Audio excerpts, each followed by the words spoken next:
Why did they climb up all that way just to jump down?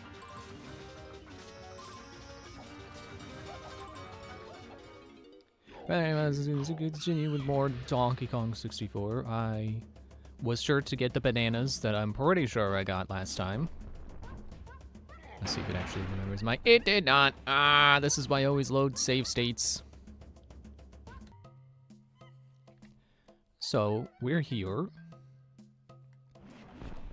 I don't remember who was missing what, but I should have the same banana count, because I remember Diddy and Donkey both had 4 bananas.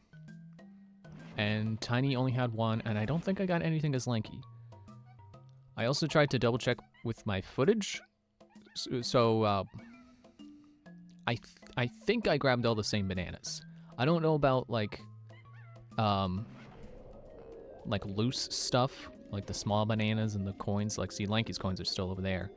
I don't remember if I got those, but I figure like better get it on screen twice than not on screen at all, you know? So yeah, I haven't been Lanky yet because I didn't remember what I did with him. I just remember getting in the barrel and was like, oh wait, I don't have his gun yet. So why don't we go get his gun yet? I also remembered you can just skip all the dialogue with B.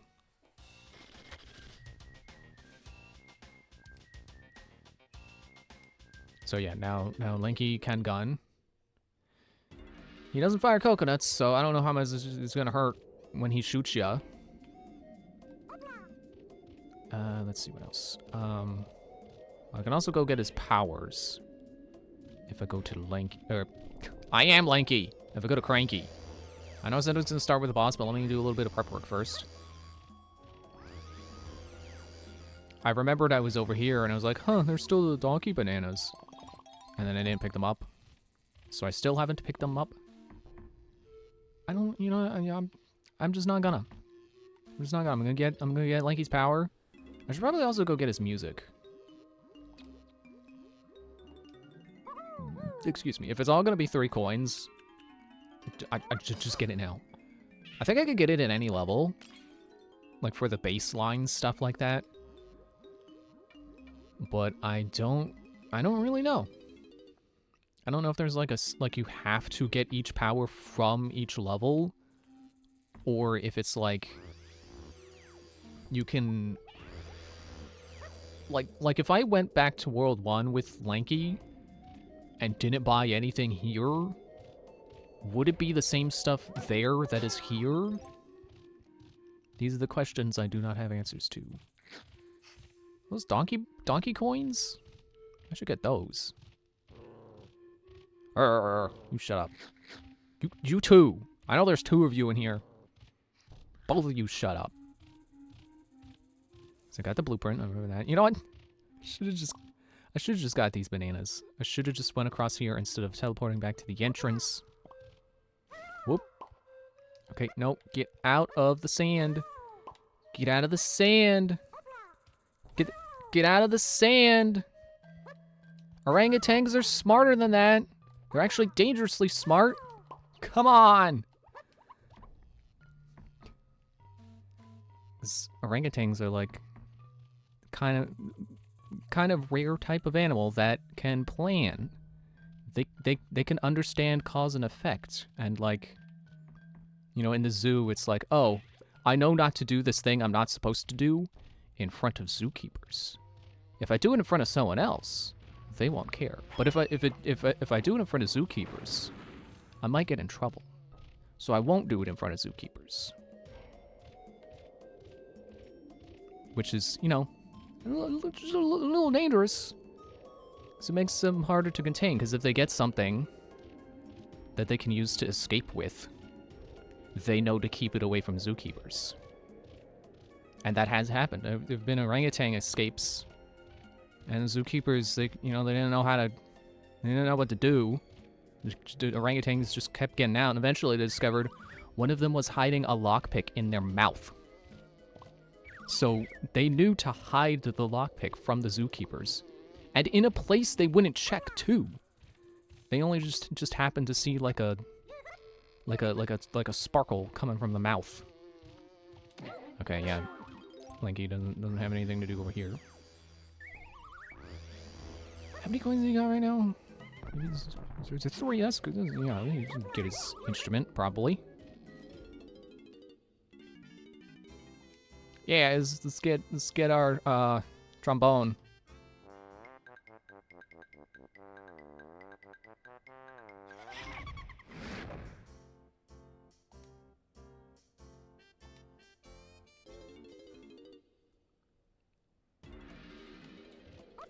You know what? Just go here. I was gonna run around. I don't know what I'm gonna run around for. Just go to the boss. Just do it. I don't remember whose boss this is, so I'm gonna assume Diddy. He's also got the most bananas.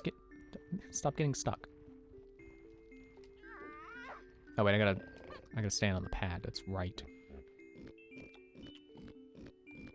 Yeah, I don't think I can do anything to speed this up. Except this. That's not official. Don't tell Nintendo.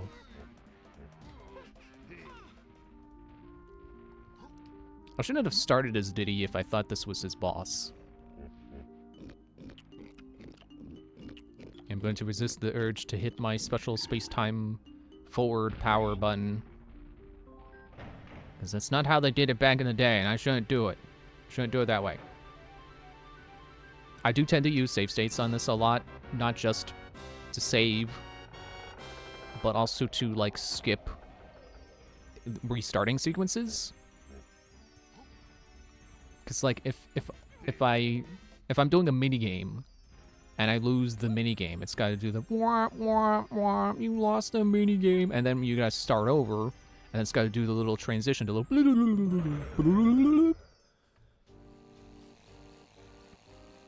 and then it's got to be like, welcome to bonus stage, and then it's gonna explain the rules, and you have to skip through the rules. So I'd rather just hit this save state at the very start of the battle, or of the minigame, or the boss fight, so I don't have to sit through this cutscene again.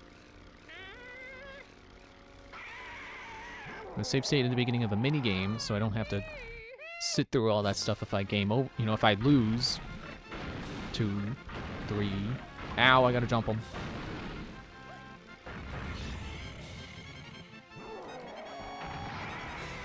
Yeah, save state at the beginning of a minigame, and then I don't have to sit through all this stuff. Just hit the button if I'm gonna lose, or if I did lose. And it saves time. 1, 2, 3, 4, 5. And you land. I don't know if I actually need to be counting. I at least so far, there's been plenty enough time when she lands. I'm assuming she, because I think that was her baby. Ow. Enough time when she lands that I can just grab the barrel.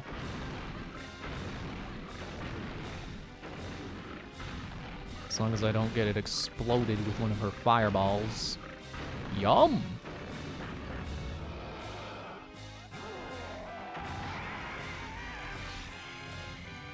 So that's rule of 3. Oh, I was gonna say rule of 3s, and she's not done yet.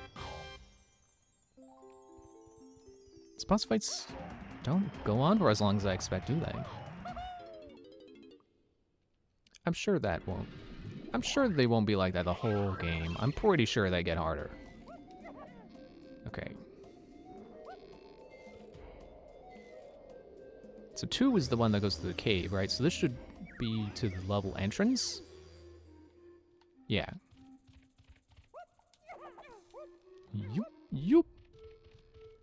Let's just go ahead and go back to World 1. Man, that boss took like, what, 3 minutes? Let's go ahead and go back to World 1. Actually, no, not even that. Let's wait till we get Chunky. But I do want to go to the Banana Fairy on Banana Fairy Island. I don't know if it has that official name. It just seems correct. The other Kongs are so disappointed I chose Tiny. What are they doing in the barrel, though? Why are they all just sitting in the barrel while someone else does the work? Like, just divide and conquer, Kongs. Come on. Okay, so there's the shrink barrel.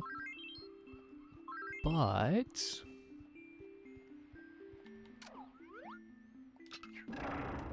there's also this. The feather was connected to the door. That doesn't make any sense. Oops.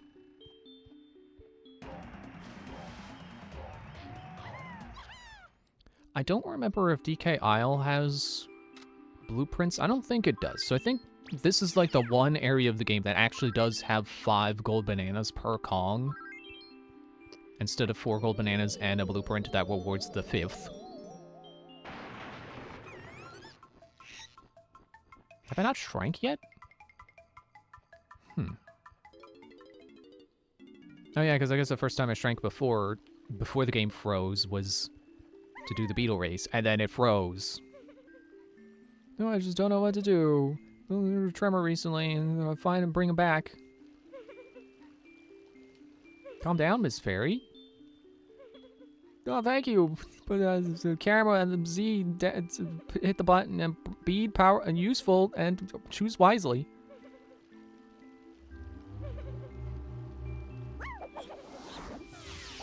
Oh yeah, she gives you the charge attack too. Use crystal coconuts.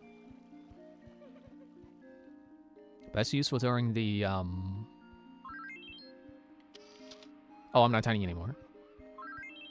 Yeah, it's useful during the battle royale pads, whatever those are called officially. Okay, so now we want to go to, well, no, what we want to go to right now is we gotta go to Kalimzi because we gotta get him to open the next world. Which is, it's weird that you need him to open the lobby, but then you need enough bananas to get past the sign guy, whose name I forget if he even has one. Oh, there's the tail bounce.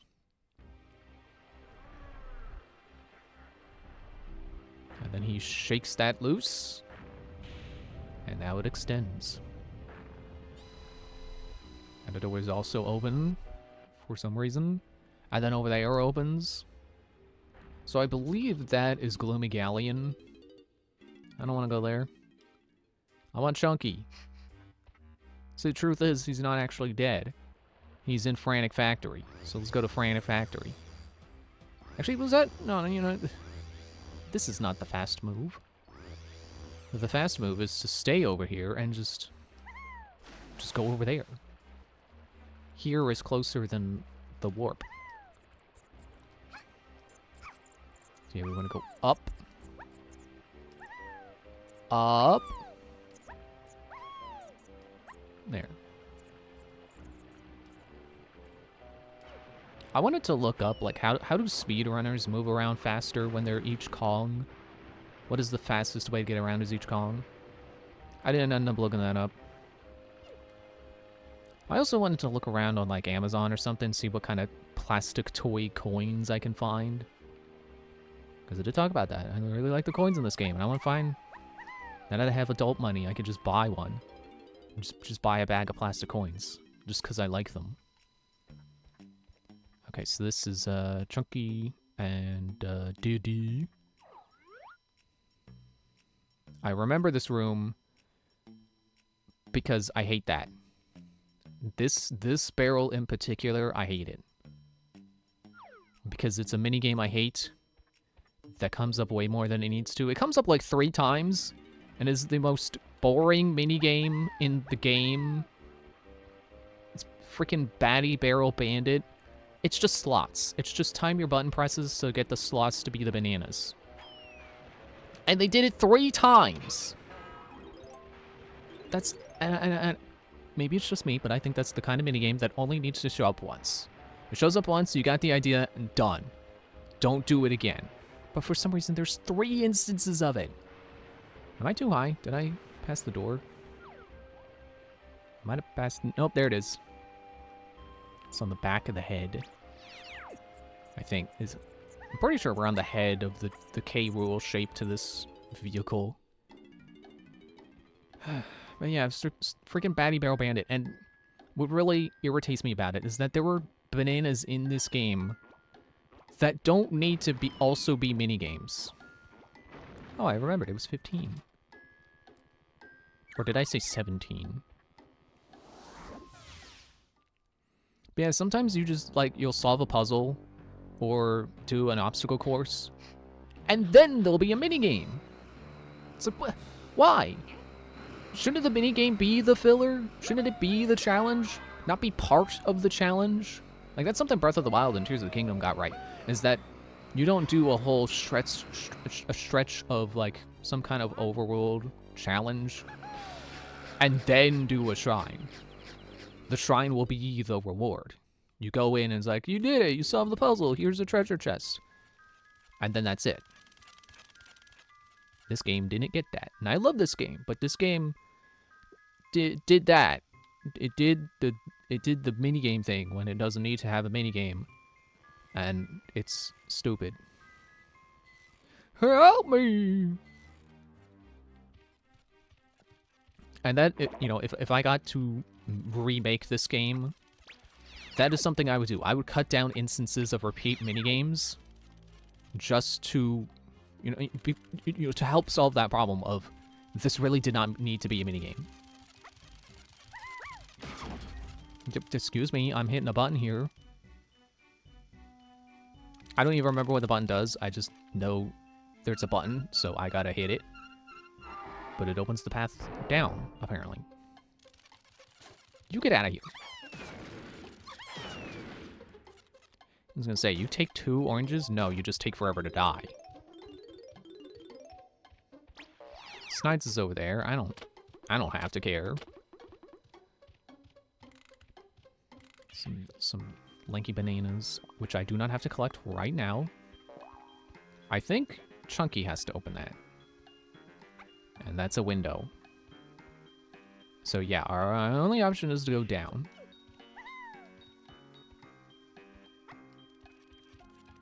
And I'm sure there'll be lanky bananas on that other warp pad once we get him. I feel like I should switch to Donkey right now, but I know the moment I switch to him, that's going to be the end of his bananas, and it's going to be someone else's collectibles. That I'm walking past and being like, oh, I should have been them. Yep, see? Tiny bananas.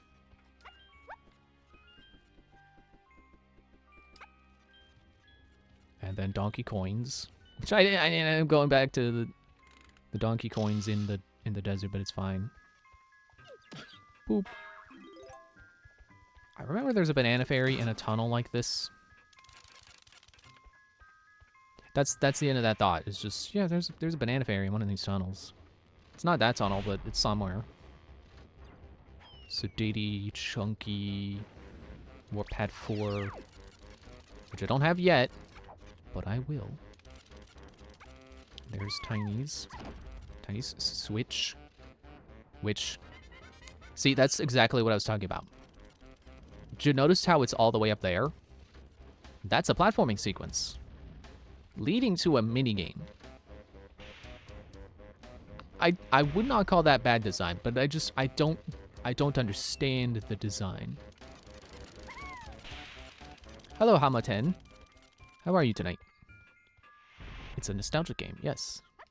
Although I didn't grow up with this, but it does still have a nostalgic feeling to me.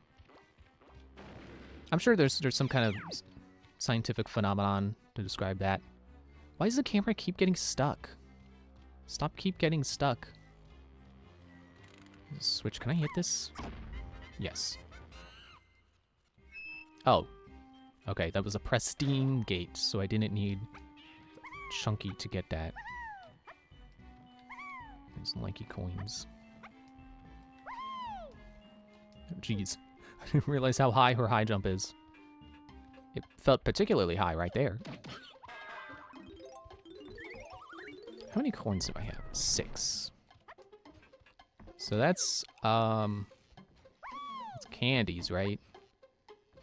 Yeah, candies, and then crankies. I don't think Candy has anything for us right now. She's kind of just here for Chunky. So I can get another potion. Ponytail Twirl. See, this is what I kept thinking I'd get in the last world, but they gotta make you wait at least one world before you get this ability, so you appreciate the extra mobility.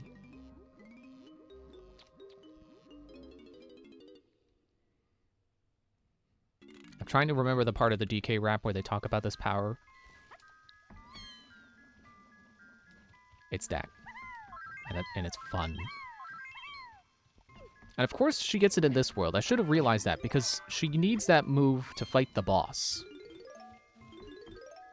Which, I guess, spoilers, she fights the boss. So let me turn into Chunky real quick and get all these coins and bananas and stuff. And I might be able to get a power with him, too. Since we're in a new world. I think he gets his face pad ability. The ability which you activate while standing on a pad with Lanky's face. A face pad. I don't know if there's a more accepted fan term for that. I'm sure there's actually, I was gonna say that I'm sure there's no official term, but I wouldn't be surprised. Perfected another potion. But I don't have enough. Okay.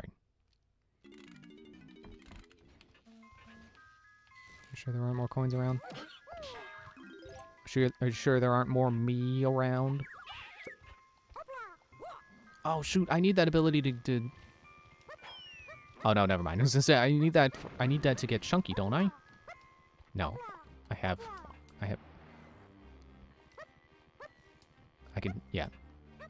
Talon Trot! Except not. Didn't know about that voice clip. Yeah! And then he died! No, he's fine. Chunky, free now. Take your friend, Lanky. Chunky collect gold bananas, or Chunky collect green bananas. And now suddenly all those collectibles are everywhere. Camera, what are you doing?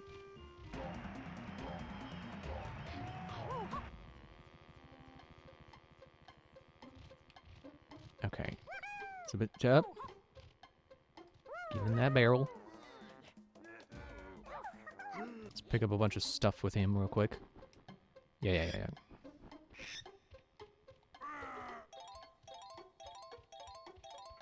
So at the very least, I can get my instrument. I can get my mayonnaise.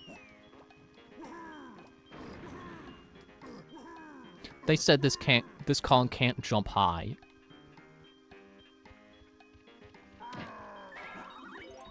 And yet, what was he able to do? He can do the high jump. They kind of make it sound in the DK rap like all the Kongs have stats. Not really. They don't really. Like some, you know, some of them I think are like a little faster than Chunky. I don't know that anyone jumps higher than Chunky. At least not like unless I'm forgetting like, oh, actually Tiny can high jump higher or something. Ooh. I'll come back when I find a couple more coins.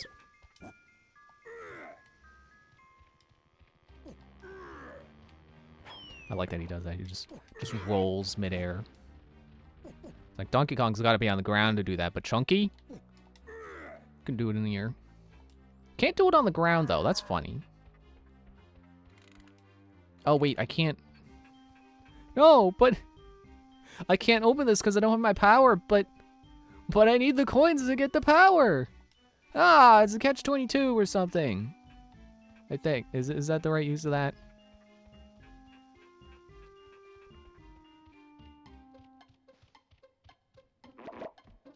Ooh, exactly enough oranges. Okay, so there's stuff for Tiny in here. And there's stuff for Diddy. I don't know where this goes. Okay. So I guess I should have got my power first and then my instrument. Let's go up there as Tiny. Get those coins, the blueprint, and, you know, a bunch of stuff for her. And then we can make our way up there as Diddy eventually. I don't know if he has a reason to go up there now. Donkey does, but he doesn't have his ability yet, so he can't get what's up there for him yet. See, that jingle always gets interrupted. Don't know why it has two. Why there are two jingles when the other will almost always get interrupted. Whee! Yeah, I guess Tiny does feel faster than Chunky, but it could just be a trick of camera perspective or something. You know, like they do in Ocarina of Time to make Adult Link feel bigger. They like, isn't it like they zoom the camera in more? Or is it or do they zoom it out more? They do something with the camera that makes the world feel smaller because you're bigger.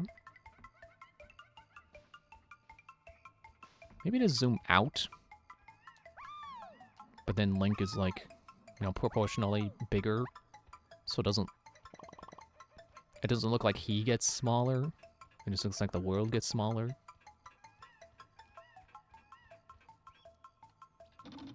Go banana.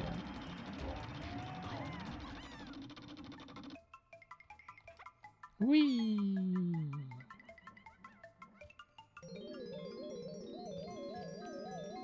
Okay.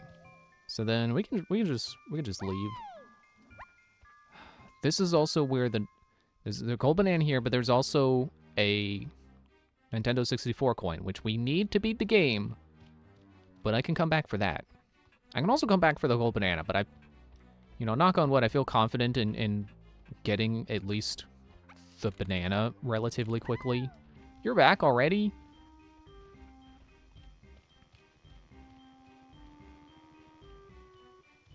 Okay. What do I want to do? Wasn't there a balloon up here?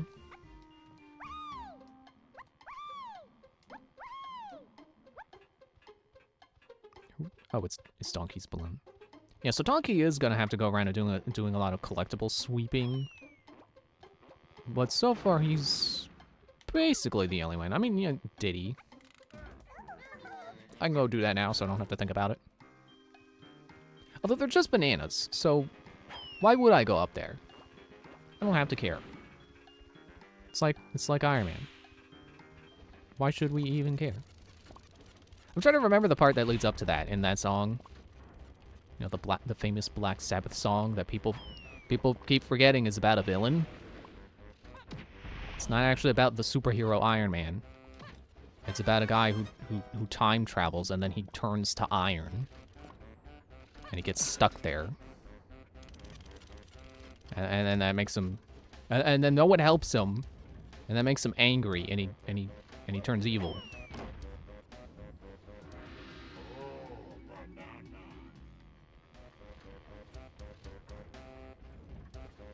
Who's the one who starts the platforms? I guess it has to be Lanky. Is there a barrel in here, or do I have to go through the hallway? I think I gotta go into storage. Whoa. Whoa. Can't get me. I'm an acrobatic monkey. Man, you ever see how acrobatic gibbons are? Gibbons are amazingly acrobatic. They have like, they're like the most acrobatic animal on Earth. And it's amazing. They're so good at climbing and swinging. I'm jealous. It looks fun.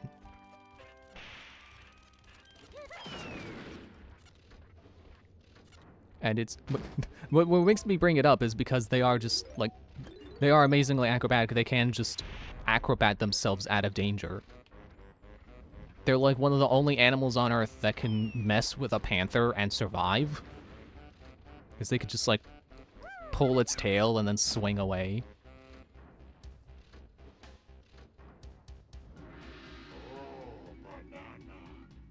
Okay, but whose switch starts the stuff? Seriously, didn't make it on that? Ooh, I'm just gonna swim through the air real quick. Alright, let's hit... Maybe it's Chunky's switch. That would make sense, because you're gonna come over here to get him. So it's also kind of like he's the key to turning that on, to getting everyone else's stuff.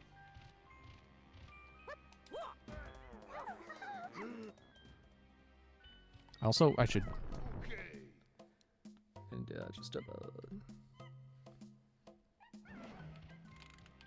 just to be safe.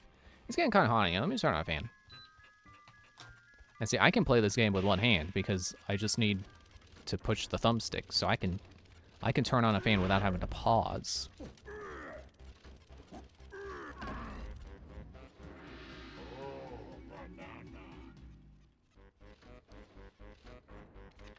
Is that what you call banana? Oh, he's got a timer. Okay, he's not making it up there. I guess we have to go up. Now, I wanna be all like, but this game is actually pretty well designed because you don't have to climb all the way up. You can just use the warp pad, and it's true. And I can show you. So we want to go back up to that gate we opened. And I was like, oh, you're gonna use Chunky to open it. You can just use this warp pad. It's very convenient. But you know what else is convenient? Donkey Kong. The man himself. Because of all those bananas we passed on the way up, now we can get them. Now is the time. See, we don't have to explore this world 5 times over. I'm already going back up, so why don't I just turn to Donkey Kong and get this stuff on the way?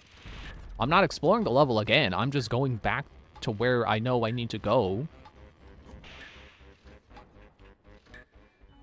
I don't know why I'm so defensive with that point. It's like, I'm kind of just being semantical at this point. It kind of is just a matter of semantics. Like, well, I'm technically not exploring right now because I already know where I'm going. Like, I don't know if people are being literal. Oh, look, a bunch of chunky bananas. I can get those on the way back down. I don't think people are being literal when they say, like, you literally have to explore the game 5 times over as each character.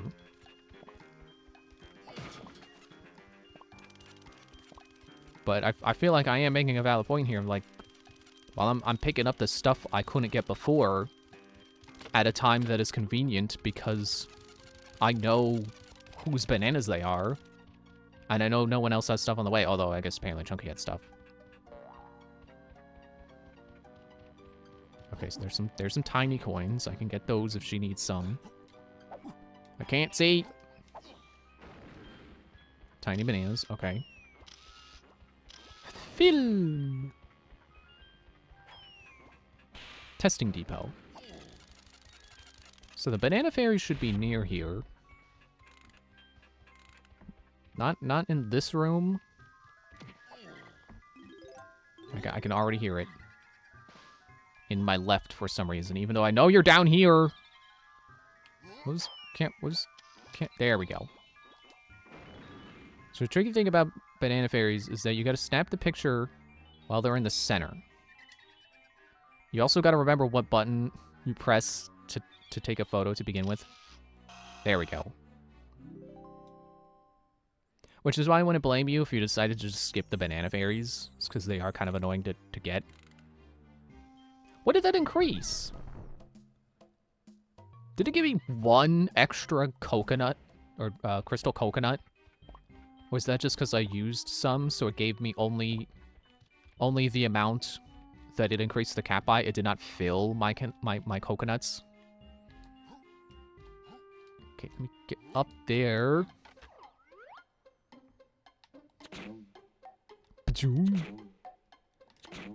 This game has great sound effects. Sorry, I had to scratch my nose. I had to take my hand off the controller for that, since I wasn't just walking somewhere. Hope you know how to count. And then 2, and then 3. See, the challenge to this is twofold. For one, they're not in numerical order, and 2, they're upside down. So this 9, it's actually a 6. This 7, it's a 7. This infinity, it's not actually infinity, it's 8. This 6, we already went over this, it's 9. 01, 10. Birthday candles? Oh, I'm actually running out of time. 12. Because I keep doing the ground pound wrong.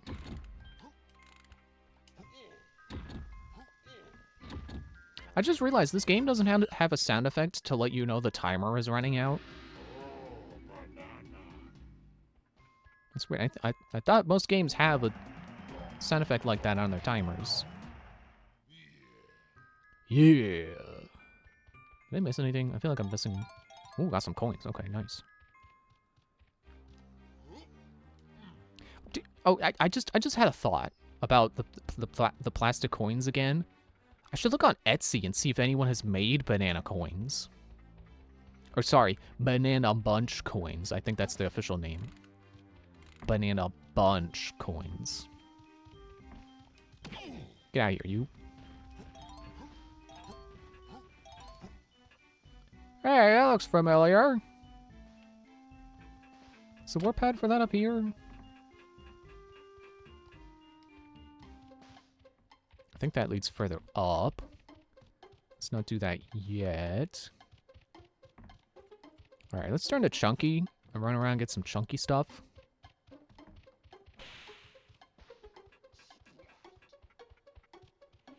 Oh, I guess that's... Oh, that's the further ups. Then what's over here? Is that Snides?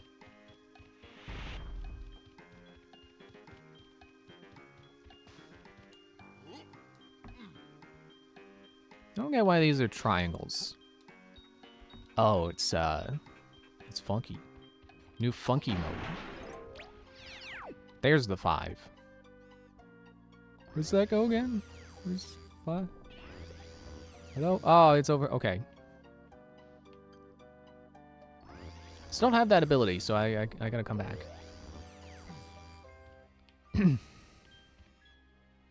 So Diddy Bananas, which also connect to those other Diddy Bananas. So that's cool. And then Funky, who I think... Let me go up there as Tiny and then see if there's an upgrade, if we can get an ammo upgrade. Because I think Tiny has the most amount of coins right now.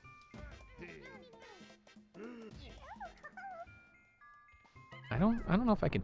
Okay, she's got 6.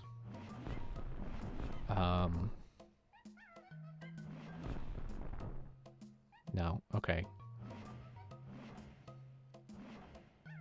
10? I thought there were 15. Or I thought there were 20 and you need 15. Is that banana medals?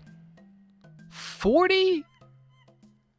What the heck were those totals I read on the wiki then?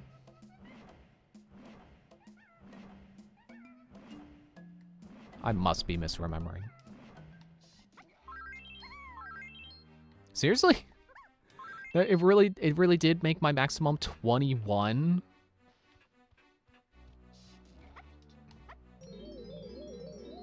I don't even know what to say.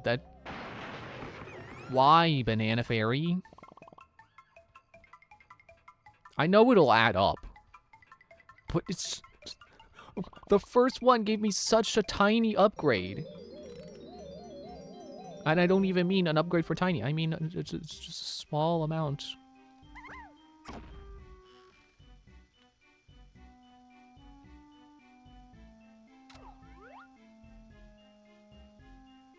The orange, and then the melon, banana, crystal coconut, banana metal, ammo, done. Oh, banana.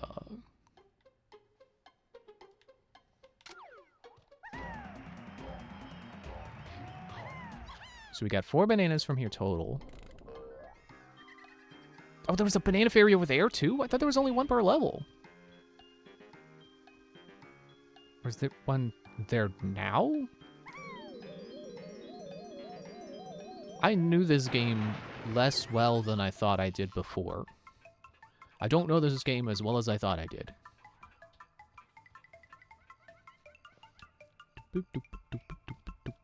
Okay, stop being tiny. Stop being tiny. No, don't go without me. Don't go without me. Do I even need that? I don't even need that. I'm tiny. She can jump real high. Something, I don't know her parts on the DK rap. I always get them mixed up with Chunky's parts. It's like she can float through the air and climb up trees. Makes crushing rocks seem such a breeze. Like, no, that's Chunky.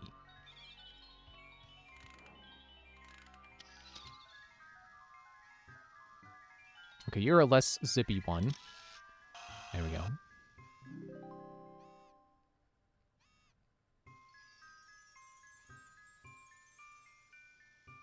Okay, now we got 2. Or 22 is the max. I think that's it, though. Or no, okay, we also got 2 extra film, I think. Okay. Just making sure I save state.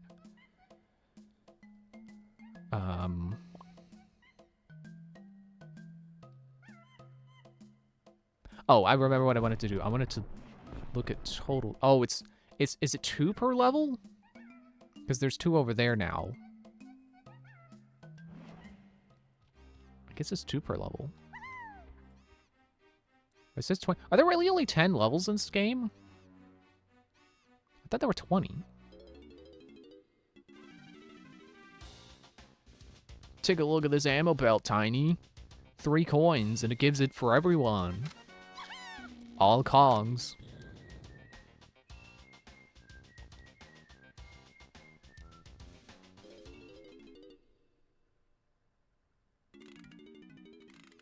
I'm trying to think, does Tiny have any other upgrades? It's like how everyone has a thing that happens when you stand on a face pad. Does she have one? What is hers? Yeah, alright, I'll get these Diddy bananas. It's too tempting a chain.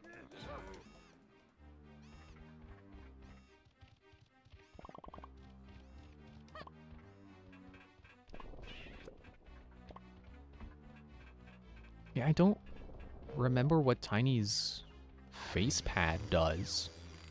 If she has one.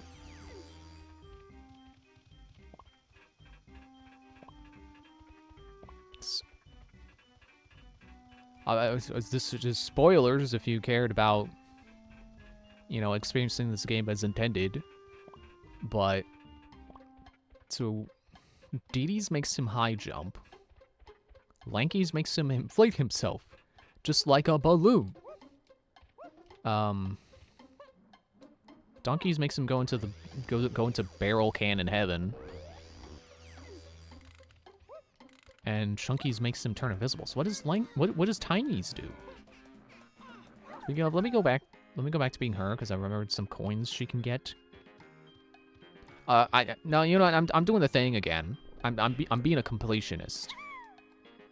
I mean, well, to be fair, she does need the coins.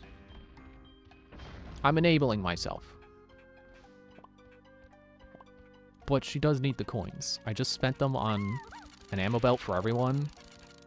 Everyone should be very, very, very, very thankful to Tiny for her giving. This is the wrong place. This is Snides. Okay, well there's a balloon. Yeah, I was gonna say, how did that miss? Still doesn't make sense, but at least I didn't miss. I got it on the... I was gonna say rebound. That's not a rebound. I like how it's... The warp pad is right there. Like, this could have just been a door that only opens from this side, but nope. It's warp pads. But I think this level is good about where it places the warp pads, so I don't think it's a problem. I just think it's funny. Oh, there was a... Okay. And Diddy coins. Diddy does need coins. He needs his, He needs his face pad ability. This is what I was going to.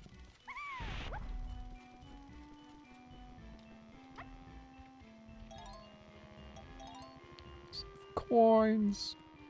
I love picking up these coins. So what I'm gonna do is, because this is ground floor, Snipes is right there. I just need to circle around to the warp pad. And then there's a barrel in here, which I can use to change to Chunky.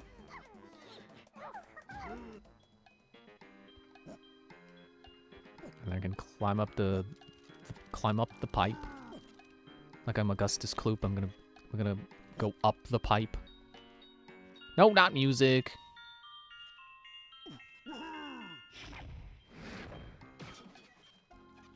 Well, I think I just killed a robot or something. Oh, he doesn't have his gun.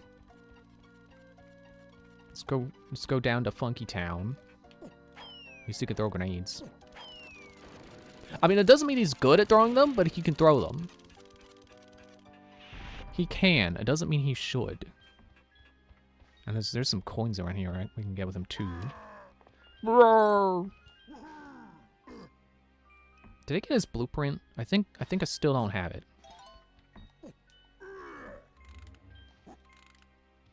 Don't. Okay, now.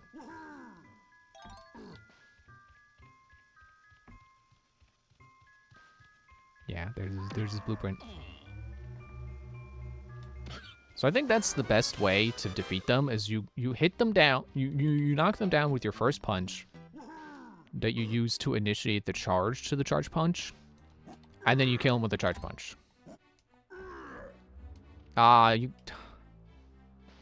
Sure you can make that, just if you were better at this game. You know, I sang the praises of this camera button, and I keep forgetting to use it. The follow behind you camera button.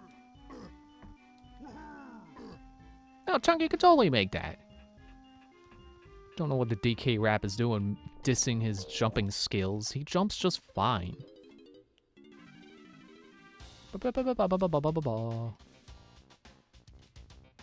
I should also have enough to get his ability from Cranky.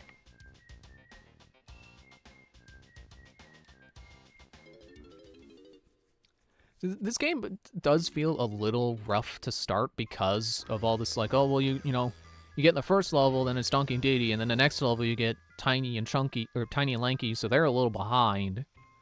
But then you get Chunky in the next level, then he's behind. So you gotta kind of... Like, it's kind of annoying getting them all to the point where they all have their gun and their music and the important abilities from Cranky. Which, like, in Tiny's case... Why am I going to the barrel? In Tiny's case is, like, her twin tail twirl or whatever it is, her hover ability. Or for Chunky, it's his ability to punch down fences, which... Spoilers, that's the ability.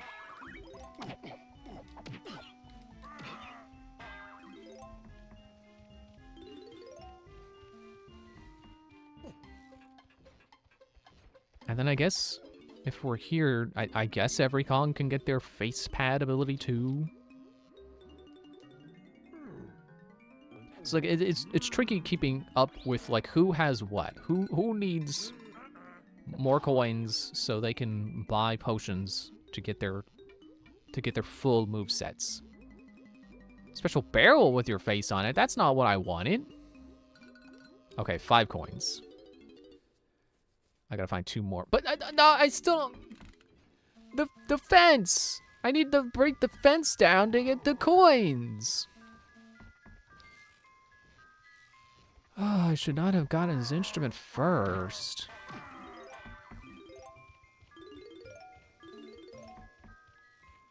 Yeah, okay, hang on. How many bananas do I even need to get to the bottom? There's no door in here. I think there's one over here. Hello? Boss door? Hello? There it is. I was gonna say, figures, it feels like they're everywhere until you want one. Okay, 200 bananas total. I don't think anyone has that many bananas here yet. 140 bananas total. I should probably not you know, have that be so spread out between all the Kongs. I should just get banana medals as everyone.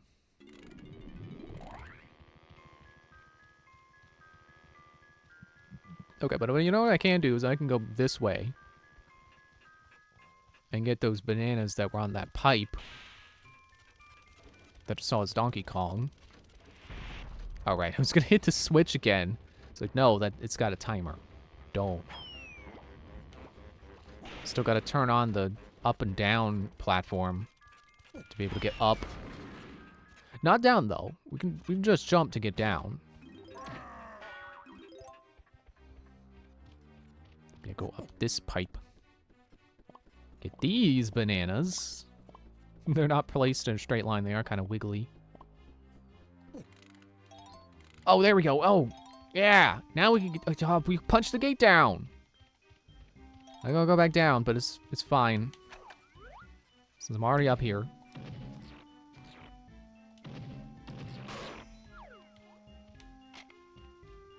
Oh, that's a window.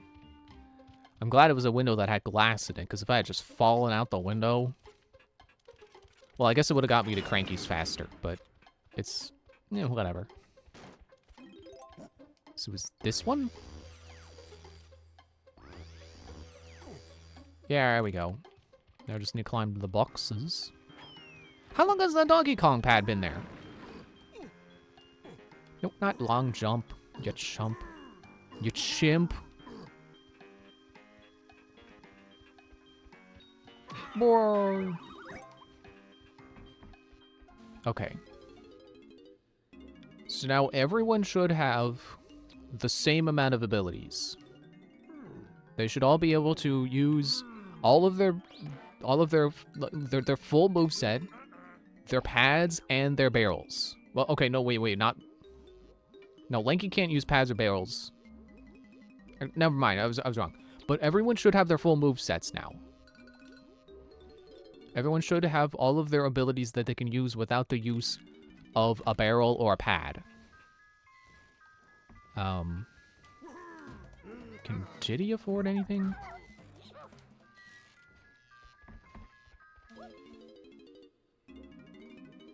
Oh yeah, apparently Diddy's the rich one. It wasn't Tiny, it was Diddy.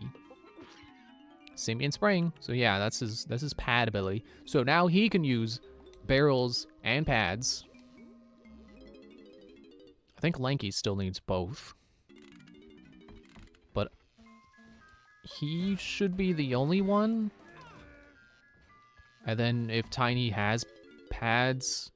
Right, I just remembered hers are warp pads. They're special warp pads that only Tiny can take.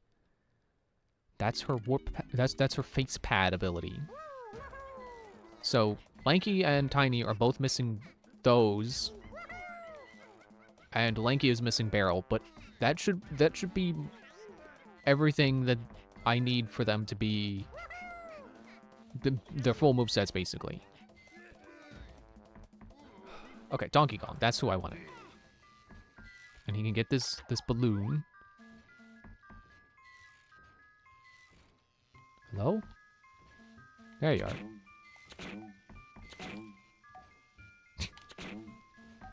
I don't think I ever heard the sound of those hitting a wall. Doop. There, finally. I'll shoot you too. Apparently they can take 2 hits, so I guess it doesn't hurt as much as the rap makes you believe.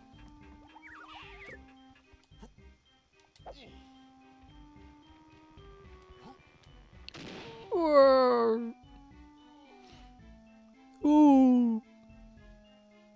There's bananas up here too. But are they only on the required path? Because I'm pretty sure the pad disappears after you get the banana. So what if you don't get those bananas?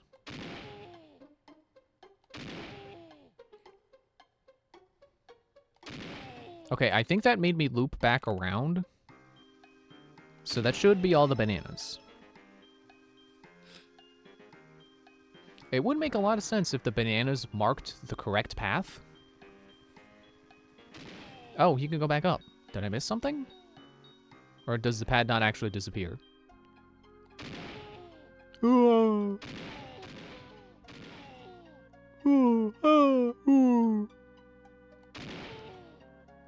I missed. Oh well.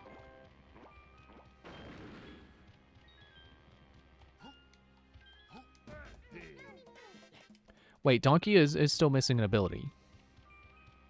He can't pull switches. That's the thing that isn't a face pad or a barrel that he gets. And he's got 14 coins. He's good.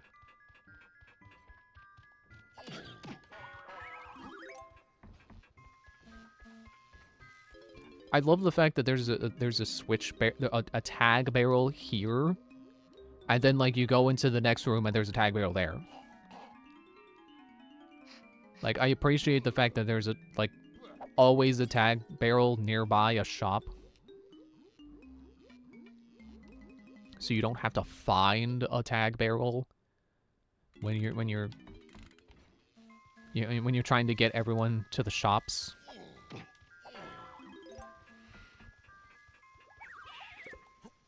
Okay, where was the... I think that's up here, right? Out of my way.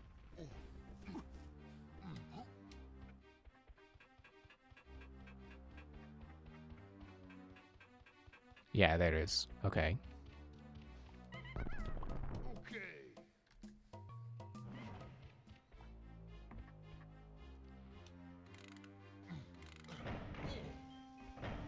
So it's time to play Donkey Kong. The original.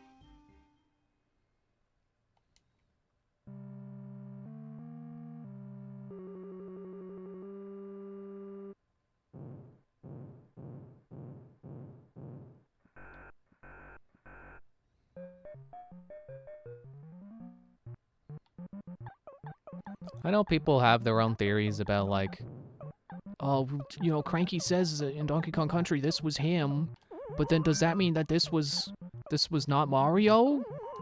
It's like, no, it was Mario. And the lore doesn't matter. Like, I know people like that Donkey Kong kind of has continuity between it. Like in all the country games. It's like a continuity, like, oh, it's K. Rool, he's back again, he's mad about losing last time. It doesn't go that far, it doesn't go farther than that. Cranky, you know, he has his lines about, like, oh, back in my day, I threw barrels at people. Cranky is also old, and the joke is that he's senile. You can't take everything he says as fact.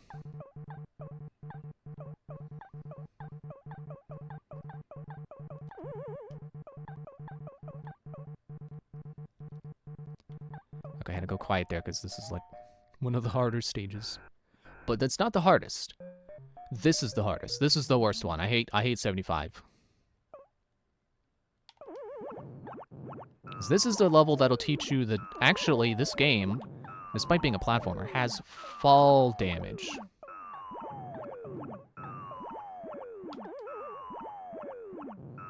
It's like you can't get off this elevator too quickly because you'll die. And these springs are so random. Might be tempting to go up that ladder, but like that fire guy, he will not relent. Ah!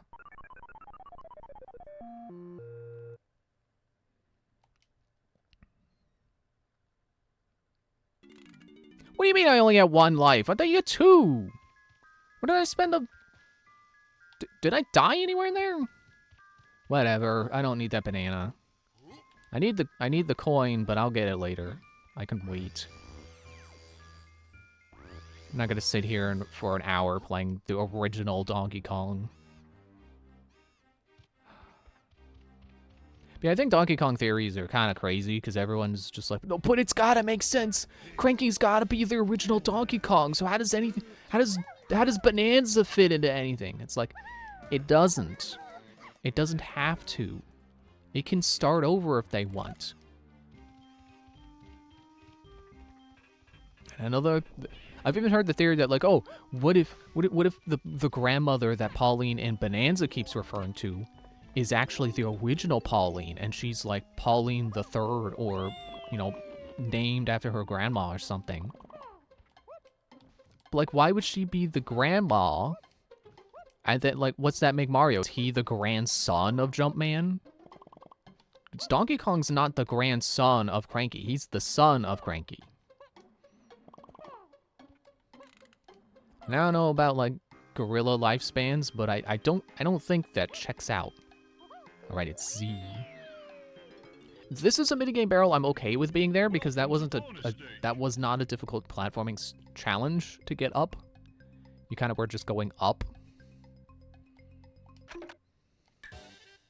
Alright, I got it.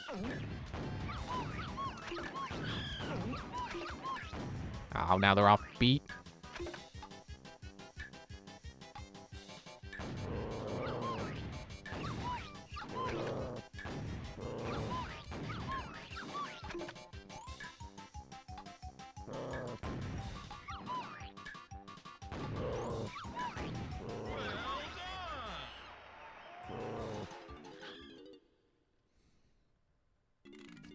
You know, honestly, I think that Donkey Kong lore videos trying to make Bonanza fit into what everyone believed before.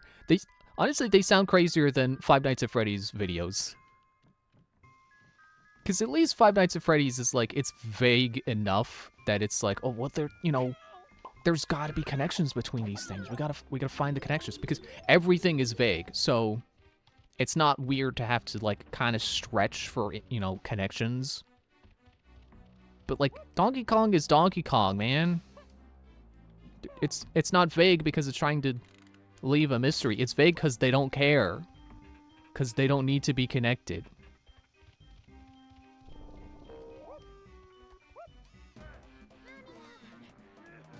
Okay, it's turning to Lanky because I saw Lanky bananas. So yeah, did I get his face pad ability? I don't think I did, but maybe I can afford it after I get this. Oh, there's 4. Should I go all the way back down to Cranky? I could. Doesn't mean I should. Oh, more coins.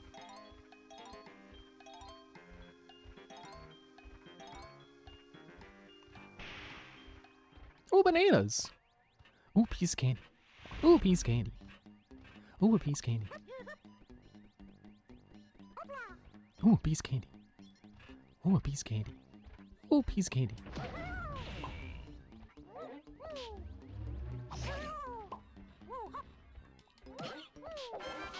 Okay. Ooh, a piece of candy. Ooh, a piece of candy. Ooh, a piece of candy. Ooh, a piece of candy. Ooh, piece of candy. Okay, so now I can warp down to the main room, and then I can warp down to the basement. It's kind of like, I was gonna say it's like every other floor is connected by a warp. I guess there are only 4 floors. But, you know, if you think of that tall room that I still have not powered on yet, that is, it's kind of like it's the middle section between this floor and the lobby floor.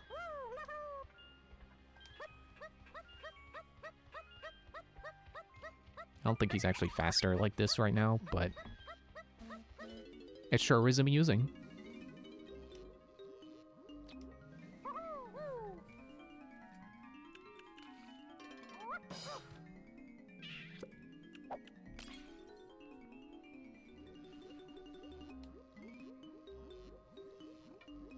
I'm not letting you have another potion. Come back in the next world.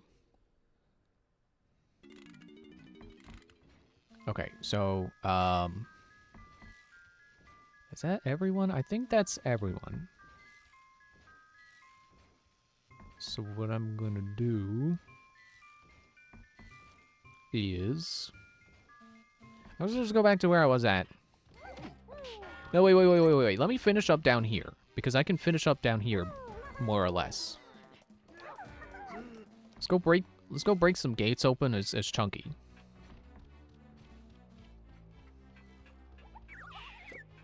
Because there's that gate.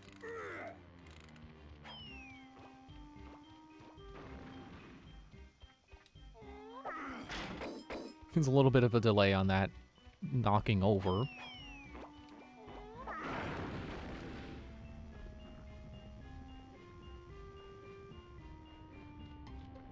So that activates this platforming challenge. I could have sworn those were on timers, but... Oh no! Oh, I can't get up. This is gonna knock me back down, but I can't get down because it won't let me let go. Okay. Do you have anything?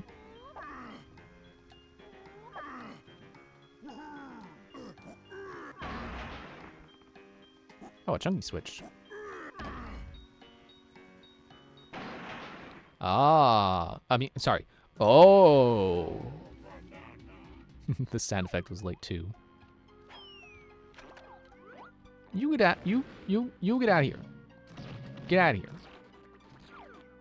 No one likes you, and you died alone.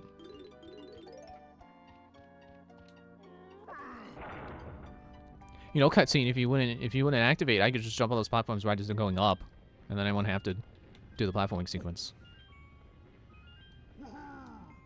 No, do it when you're at the height of the jump of the platform. There. Got all the bananas and the gold banana. It's not the same without Donkey Kong going, yeah, after it. Yeah, still not strong enough ground pound to break that. If break is even the right word. So what's up here again? I think there's a gate up here too. And then, you know, and then it goes left to the Donkey Kong.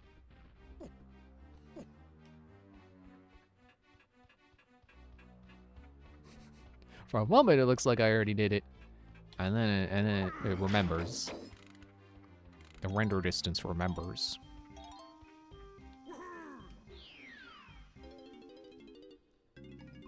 Welcome to bonus stage. Stash snatch. Collect all the coins. And then head to the exit. Grab coins before time runs out. Oh, I went the wrong way. Hang on. I gotta go to the dead end first. Or was that the dead end? I don't even know. It's the same maze.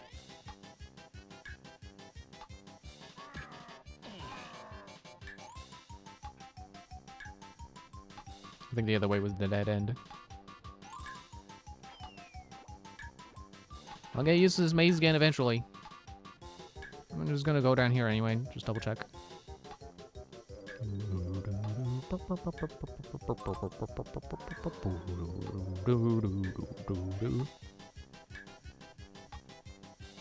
This is great minigame music. I like the way it speeds up when time is running out.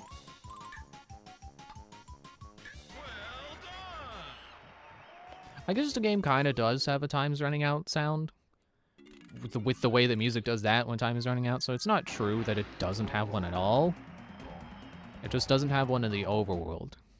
If it's not playing the minigame music, you don't get a time is running out sound effect. Okay. So I'm mentally revisiting every floor. And I think we've gotten all the gates we can bust down right now. Or the ones that are in this level, I think.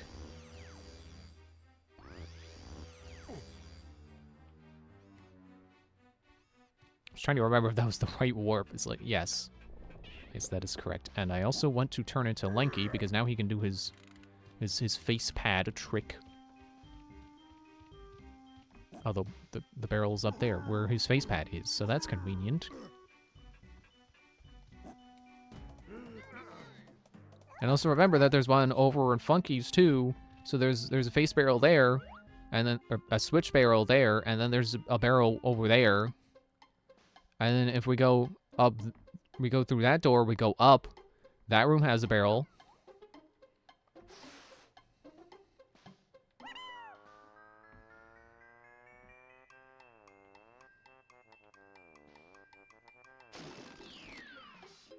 Had to make sure I was lined up. Welcome to bonus. No!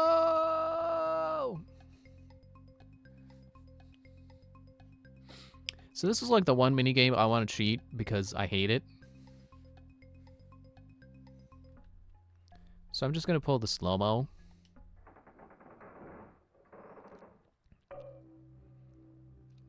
I think if I hit it right as a banana's coming up, it should land on the banana. But there was, like the harder version. I forget if there's just one harder version or if there are two. Like if every version is a different difficulty level. But the harder version requires you to press it one spot in advance. Which is annoying because then you're not memorizing for where the bananas are. You're remembering the pattern on the, like, basically the whole wheel. Because you gotta know what fruit comes before either of the gold bananas. But you also have to know that it's not, like if coconut, yeah, coconut comes before banana there. But I have to know that it's the correct coconut, because if there was more than one coconut on that wheel, it won't always lead to a banana. This minigame is kind of scary when you slow it down like this, but everything sounds scarier when you slow it down. See there, on coconut there. See, but pineapple here, coconut, banana.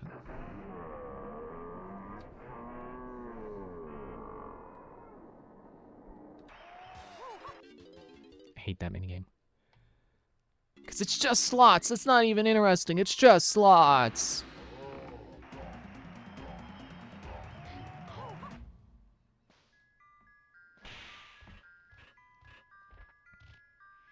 Yeah, Diddy's rich on coins right now, so I don't feel the need to come switch to him, pick those up. Or go switch to him and then come here and pick them up, to use proper grammar. Alright, so in this room, every Kong has a thing to do. Lanky's is apparently right here. Convenient.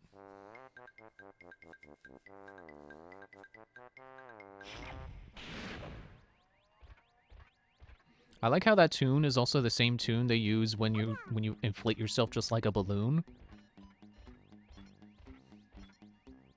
It's kind of like it's Lanky's theme, which is probably what they intended. See, I hate this too. It's just memory.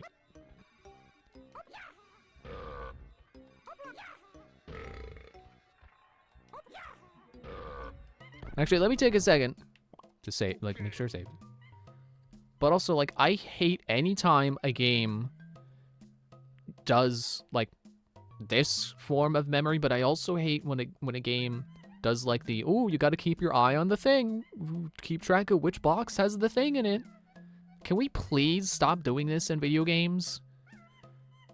I don't remember the last time I played a video game that has done that, but it's not even like a, oh, you know, that was just something they did back in the days of the Nintendo 64, before they really, like, had a full handle on, like, what you should and shouldn't do in a game.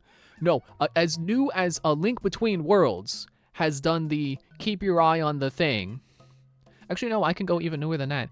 Luigi's Mansion 3 has done the keep your eye on the thing minigame. And for as much as I love those ghosts' design, I hate that fight because it's just that. It's just keep your eye on the thing. Which, it's not interesting to do that. It's just... It's a trope that is not ever iterated on interestingly enough to justify it. Games still doing that. Like, please, stop doing it. It's just the same thing every time. I don't want to do it. Okay. Anyway.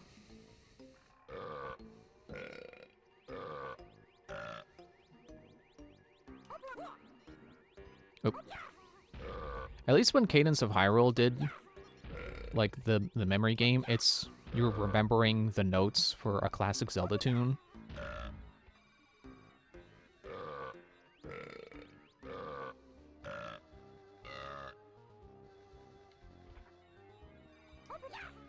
This also kind of like, okay, so you go down one, and then you steadily go up. Is it the same tune every time?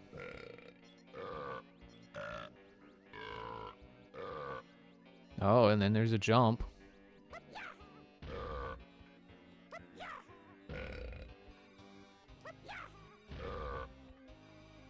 So then D, E, C. I see what they did there.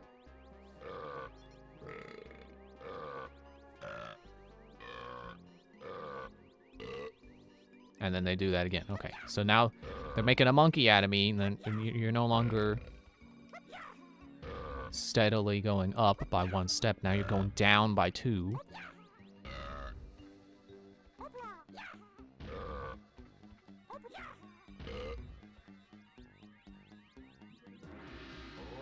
We never used F. F that key, apparently. At least the way this game does it is better than when Banjo did it with freaking Tip Top or whatever his face is. Because at least in this one, you were using an actual keyboard, so it's a bit easier. Oh wait, so that's it for Lanky. He's good. He's done up here.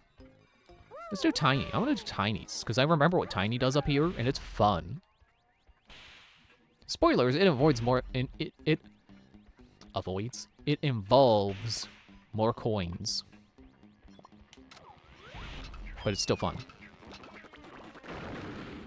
Oh, I just realized the bees are toys.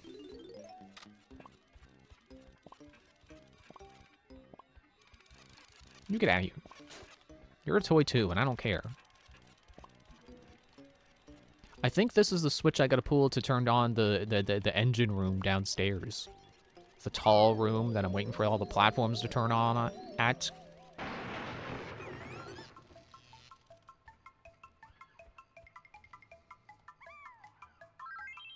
I don't know why this room exists. There's nothing in here.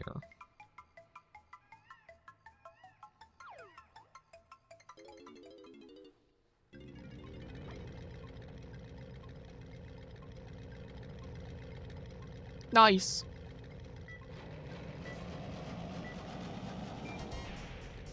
I should have read the controls. It's Z. Whoop, no, don't hit that. No, don't touch that.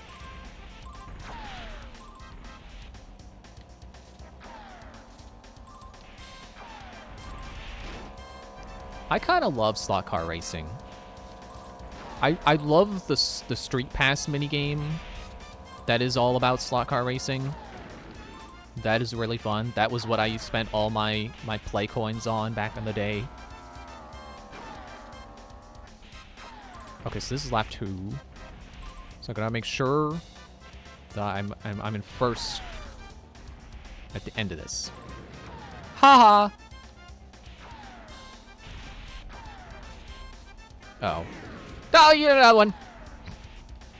Okay, I shouldn't laugh too hard or else I'm gonna run into one.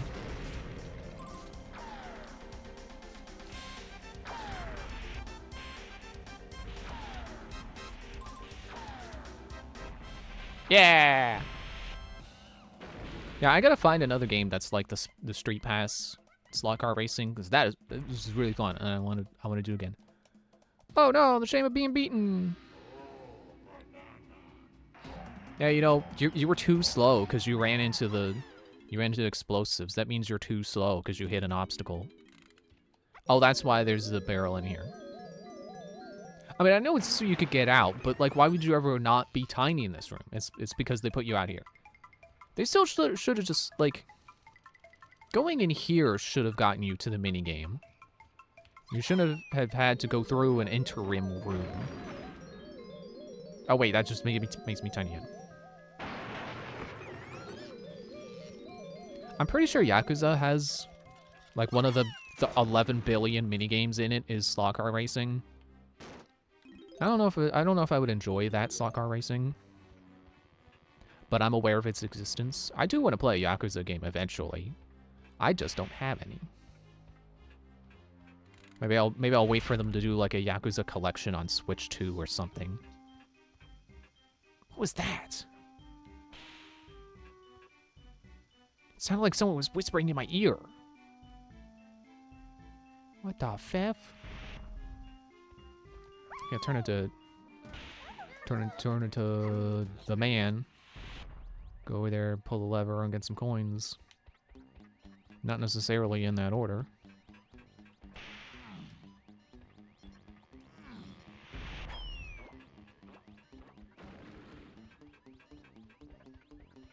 Oh, the robot is still dead. Nope, never mind. He just came back.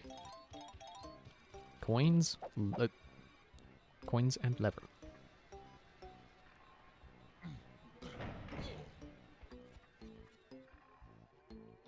Oh, does that not turn on the power? Okay, it opened the gate to the battle thingy.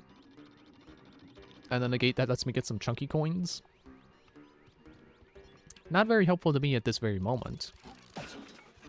I can go do the battle thing, I guess.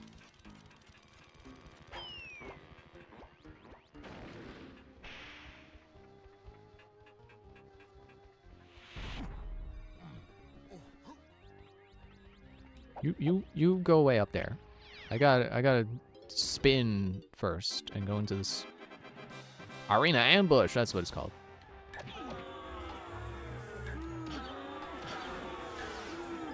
I think you're invincible once that animation starts. So you just gotta...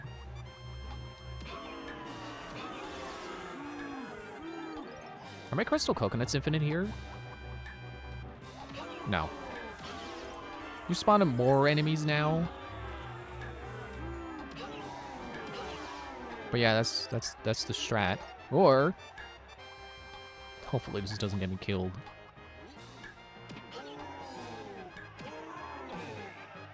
Oh. Okay, no, it wasn't working. It's not working.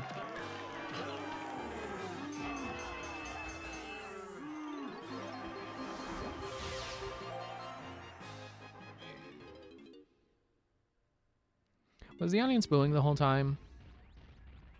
If I had $1 for every time the villain of a minigame was booing because you were winning, I'd have a few dollars. Oh. Okay, just donk. Okay, there's that. Oh, I remember. And then we jump down here as Donkey. Or did he? No, wait.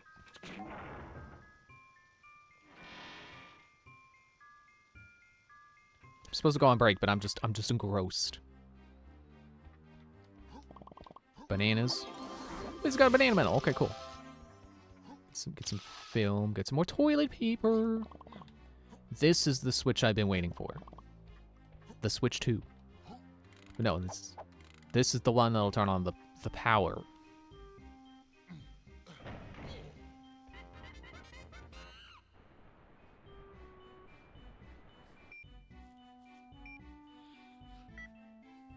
Auto production. There.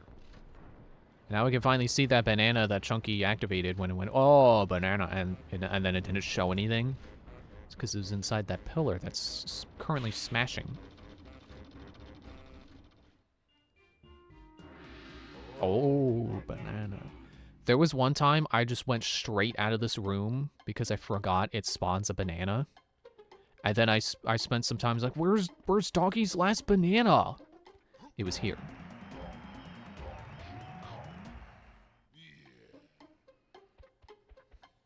And that's what happens when you play a video game while also watching something in the background. Sometimes you're paying more attention to one thing than the other, and sometimes that ends up being the video and not the game you are playing. How does Diddy get up here? I guess he could just jump down too.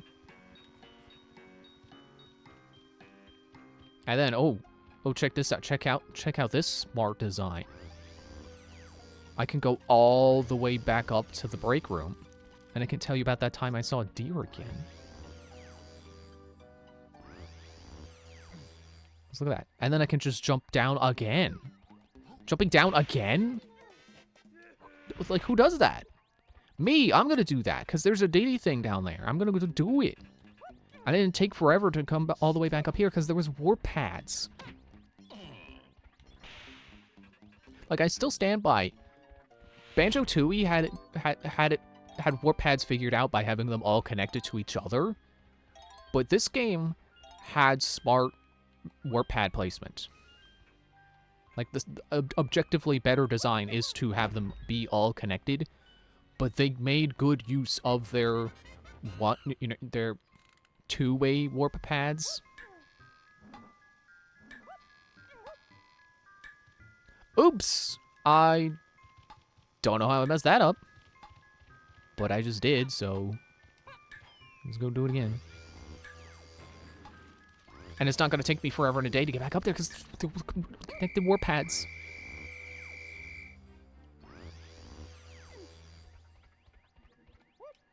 I mean, I guess they're not connected warp pads, but they're warp pads that warp close enough to each other that it's oh wait, no, it's the door in the middle. That it's very easy to get back up there. They knew people were gonna miss that jump. They were merciful.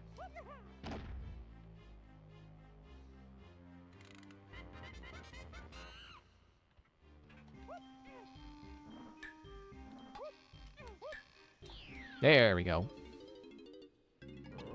Welcome to bonus stage. Oh no!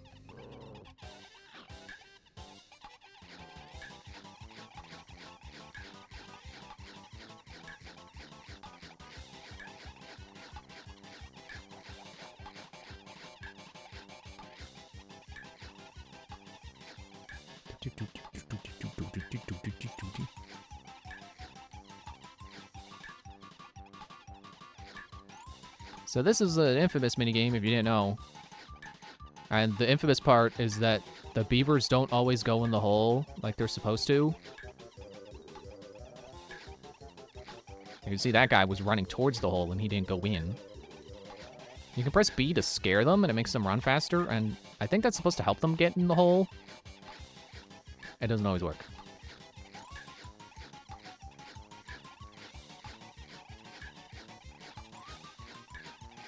Yep, not gonna make it.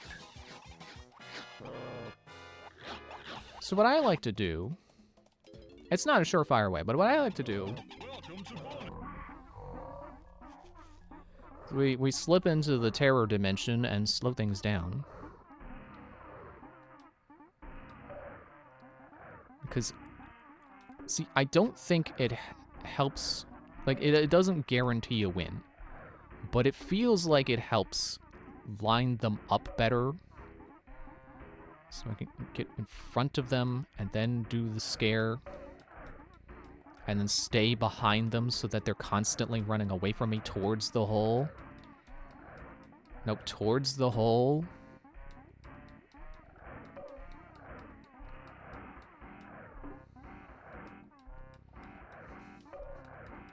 Okay, no, it's not helping.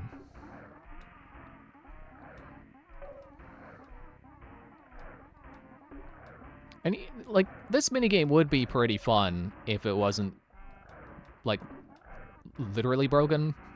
Broken in a literal sense. And it would be very easy to fix for a remake. Just make them consistently fall in the hole.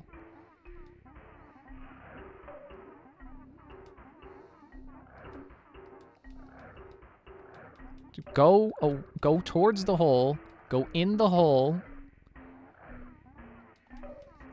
You know what they should do if they remaster this game, remake this game? Just change this minigame set instead of scaring them into a hole. You're eating them. It's so cathartic for people who hate this minigame. Just eat all the beavers. Just chomp, chomp, chomp. Well done.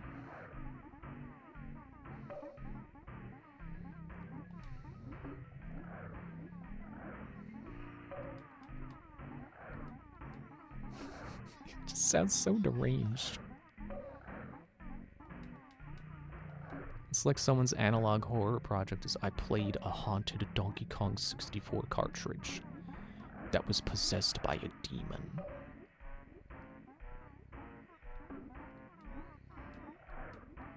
When I played the Beaver Bother minigame, everything was slowed down and it was And it was the most deranged thing I ever heard. It made me go insane. I started ripping pieces of myself off of me because I was so insane.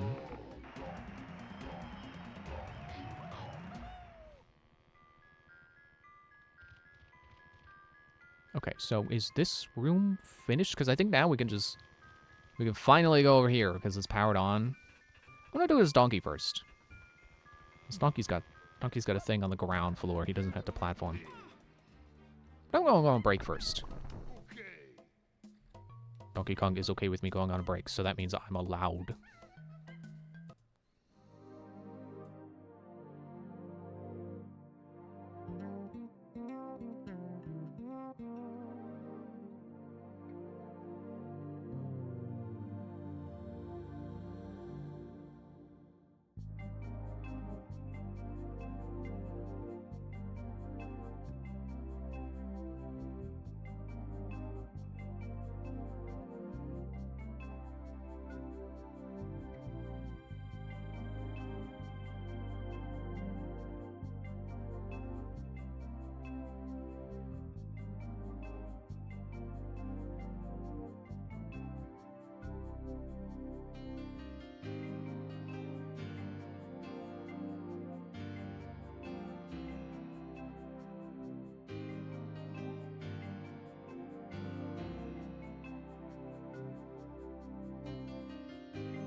I'm looking at the screen and I'm thinking, I think I got enough gold bananas. What I really need is bananas.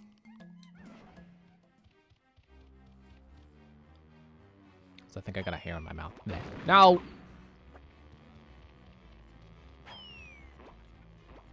Eh. I was gonna go back and change it. Like, no, I did want to be donkey. I'm gonna go over here.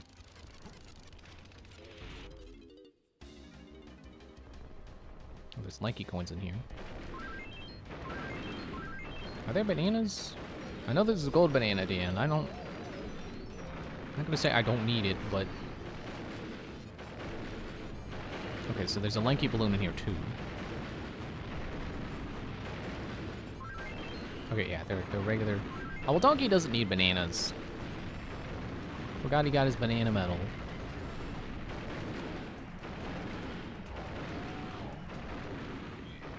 I assume 29 is enough to open the next level.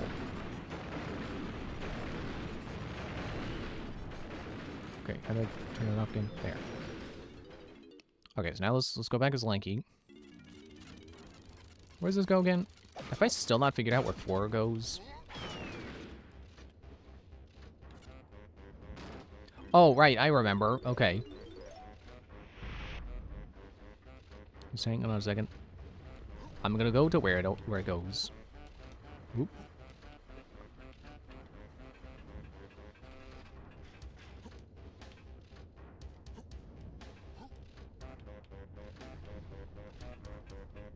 So there's tiny bananas. So there's a tiny balloon up there.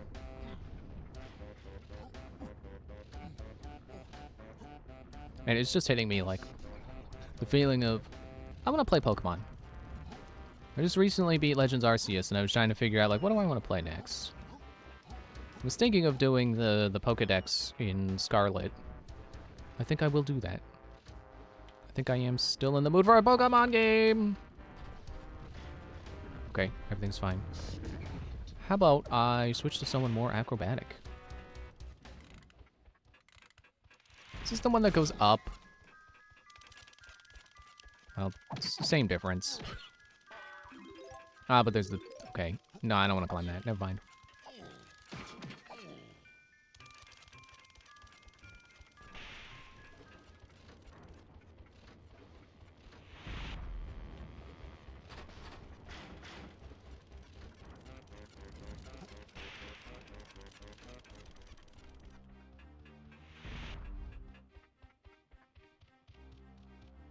There we go. Barrel changed to tiny.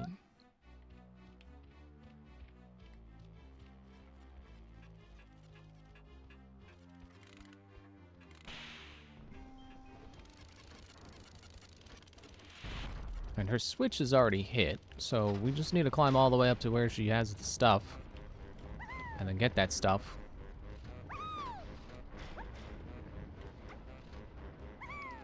Except I'm really, at this point, I'm more concerned with the bananas so I can open the boss. I might have enough across all Kongs. Oh, yeah. Yeah. So I should just go do the boss. Like, the point of this playthrough was to not get everything, and what am I doing? I'm getting everything. But, like, it's right there. Why would I not? Okay, I got the banana medal, so I can stop worrying about stuff with Tiny. Now I just want to get up. I think get those bananas as Lanky.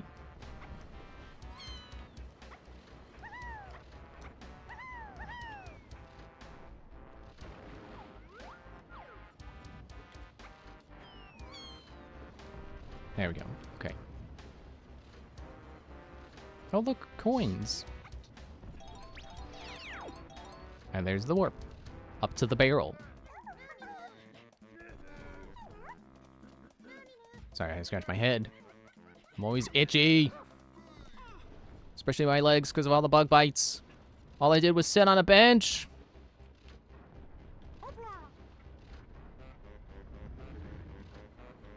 I forgot there are chunky bananas around the spin, too.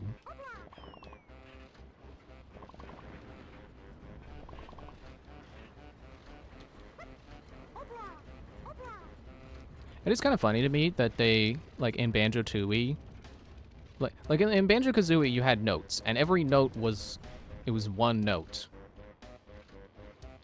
And then in Banjo-Tooie, they invent, like, having them in baskets. So every time you pick up a note, it's actually like, ow, it's a collection of 5. So it's like they kind of realized at some point, like, having 100 of a tiny collectible and having it always be 1 per pickup, people don't really like that.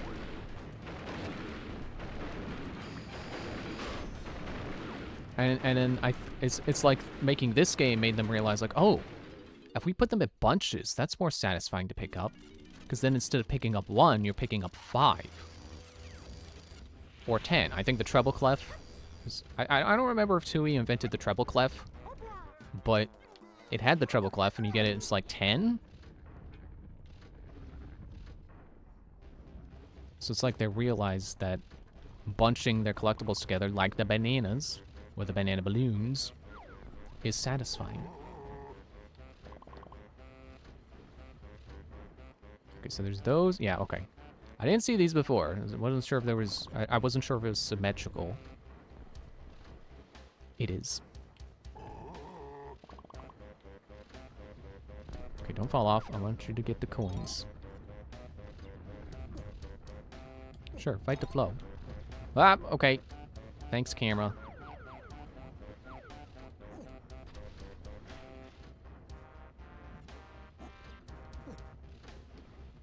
Oh, dude. It's like I gotta slow down a little bit. You know, I kind of want to go back up to the R&D room just to do Chunky's room.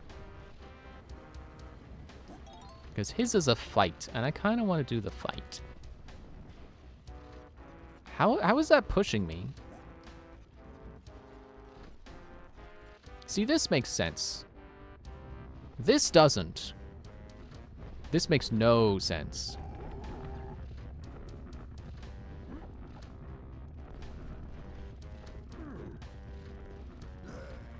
Where did those butterflies come from? We're in a factory. I don't care what your idle animation is, Chunky. That makes no sense. Stop doing things that make no sense, Chunky. Okay, how many banana you got? 70. Yeah, let's go back up to R&D and get that. Am I even in the right spot to hit the warp? No. Right, because up is across from the map. Down, well, not really down, but lateral movement is over here by the warp. And also by the part where Donkey is. Or Donkey goes to do stuff. I forgot who I was turning into. No, I didn't want to change at all. Forgetting what I'm doing.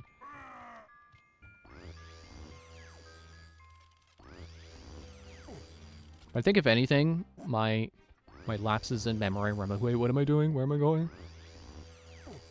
It's further proof that, like, I am someone who probably should struggle with collecting everything in this game, you know, in terms of, like, remembering where I have and have not been. And I don't think it's that hard. I feel like if anyone should be struggling with this game, it's me.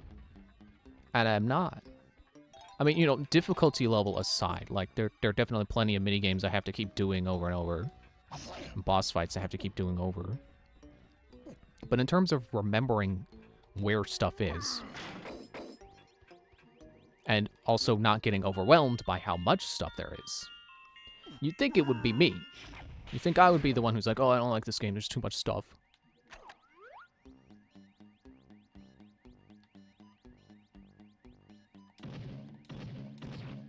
Dude.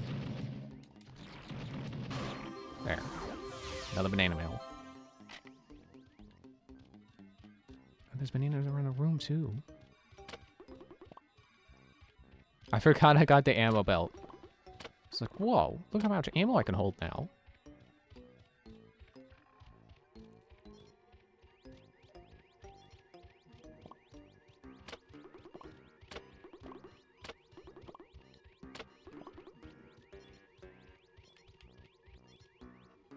Alright, time to open this up. Oh no, I'm locked in.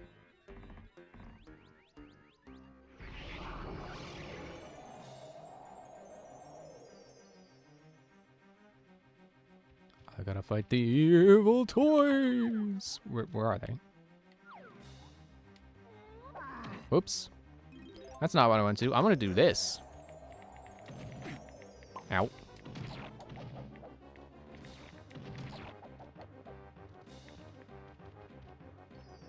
Come on, bring it on.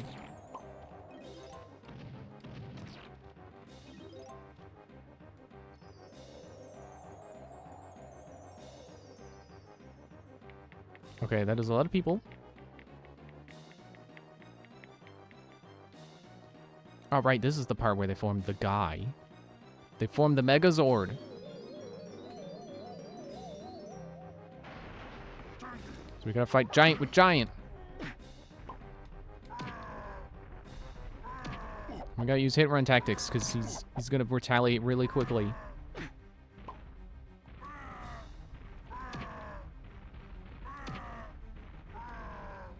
Now, I can't remember if there's anything in this game that does more than one melon piece of damage, except for the one room that's full of swirling spikes, which that room is specifically designed where it takes an entire melon because they just needed it to be difficult. Because if it only did a piece of melon, it'd be too easy. Why do I have infinite crystals for this? Anyway, I win now. Oh, banana.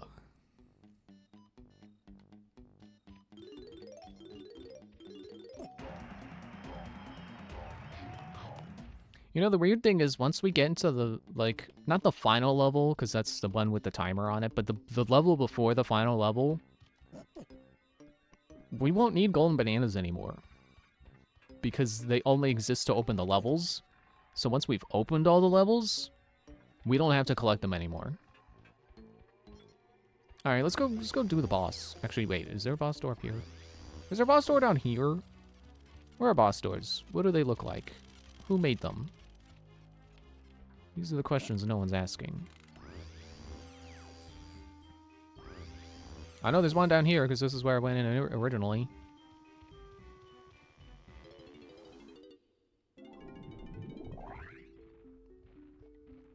Okay, since I'm already chunky and he's got 90, I'll just go ahead and deliver 90. Just delivering them with both hands.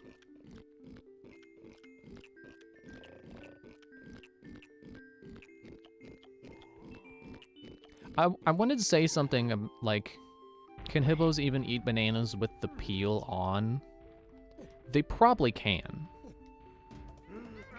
I don't doubt the abilities of a hippo. And then Tiny is only going to have to pay 10 bananas to get in.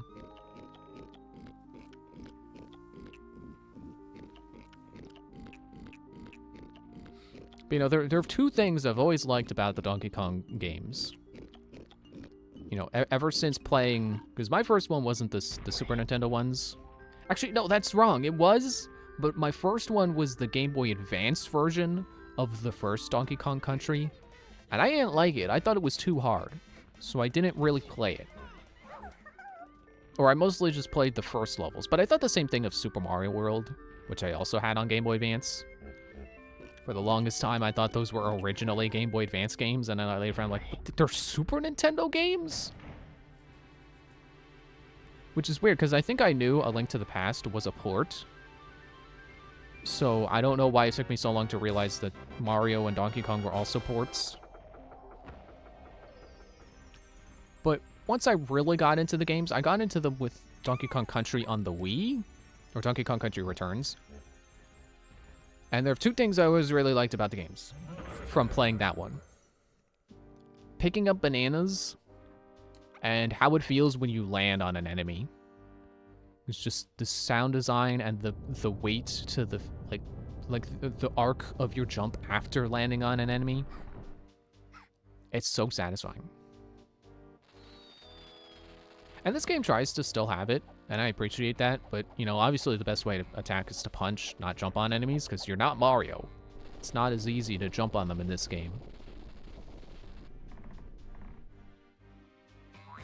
Anyway, so this is, like, Mad Jack or something? Does this game do boss intro, Nate? No, it doesn't. Oops. I'm already failing. Dude!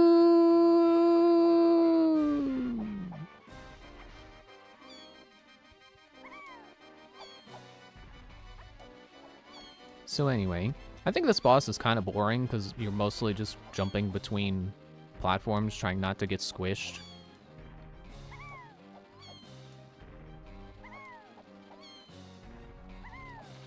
But anyway, so what I was saying is, like, the 2D games definitely all have the same satisfying feel of jumping on enemies and picking up bananas.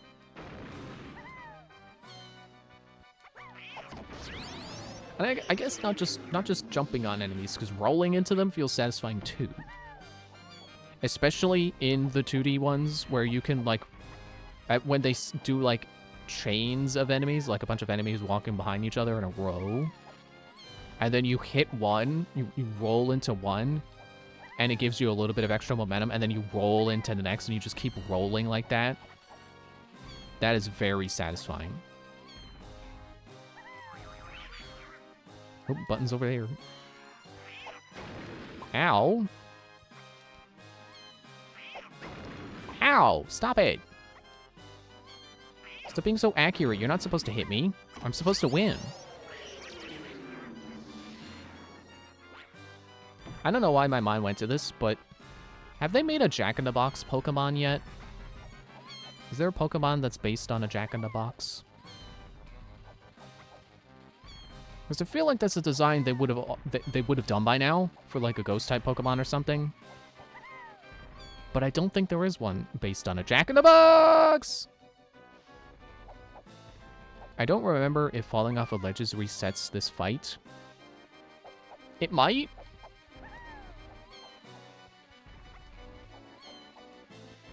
Or maybe it just resets the time between him making the button appear. So you just have to wait longer for the button to appear. But man, this guy is just a glorified Ripperoo.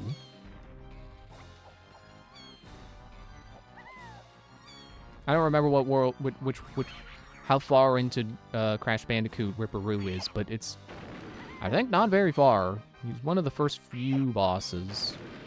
First couple. Ow! Why do you sound like a cat?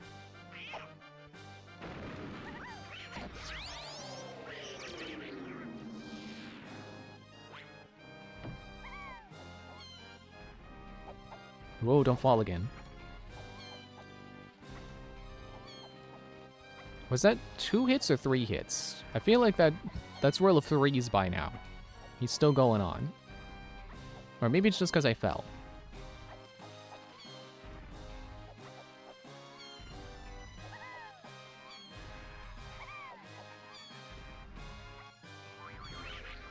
Okay, button's over there.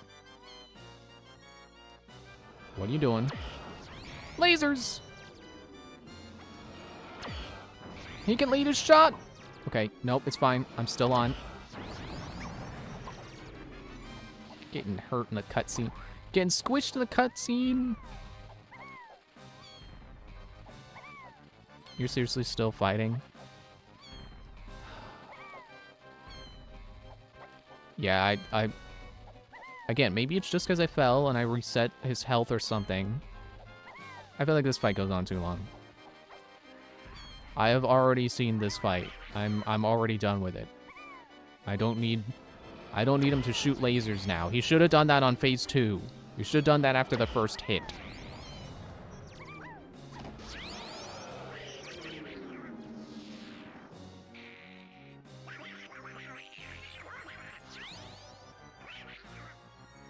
I can't tell if you're trying to sound like a high-pitched, maniacal laughing guy or Daffy Duck. Or I guess not Daffy. It'd be the other famous duck, Donald Duck. Oh, I'm on my last hit, aren't I? No, I got 2 hits. So I think he's got both, because there is the maniacal laughing going on in the background. But then after I hit him, he sounds like Donald. I was gonna say Daffy again.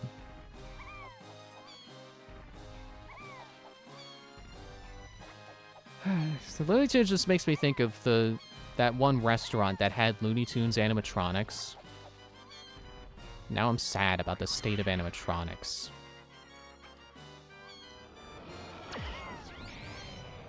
Not even like, oh, Five Nights at Freddy's ruined animatronics. If anyone even actually thinks like that, because that's a silly thought. I just mean, it's sad that, like, Chuck E. Cheese doesn't have their animatronics anymore. Ah! And it's sad that, Showbiz Pizza merged with Chuck E. Cheese, and they went with the Chuck E. Cheese characters instead of the superior Showbiz Pizza characters. Sorry, I shouldn't say that, because I don't like when people talk like that, so I shouldn't talk like that. I like the characters better. It's okay if you like the characters better. It's okay if you like Chuck E. Cheese and the other guys better. It's fine.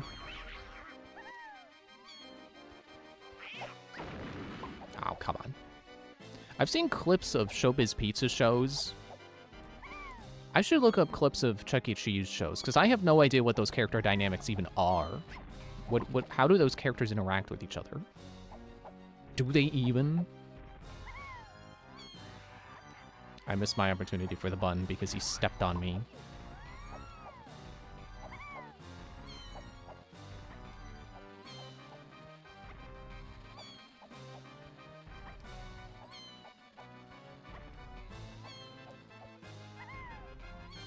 There's the button.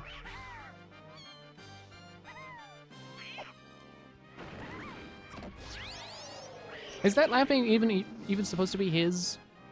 Because clearly his voice when he's attacking and getting hurt, it sounds like Donald, but the laughing is just going on anyway. Is it supposed to be like part of the music or something? Or the atmosphere?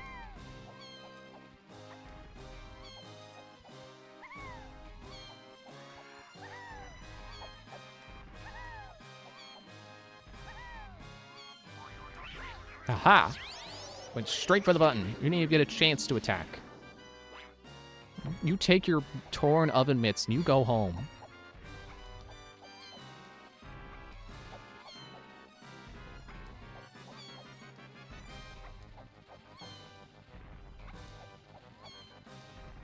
So you wanna know what been playing lately?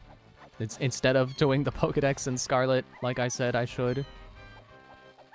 Because I actually picked up Sticker Star again. Okay, Bun's over there.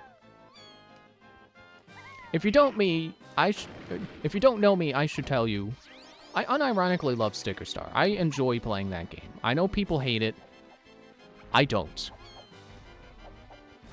And that's probably because I played it in a time before I cared what people on the internet said about a video game. So I could just enjoy a video game and not feel bad like, oh, other people don't like it.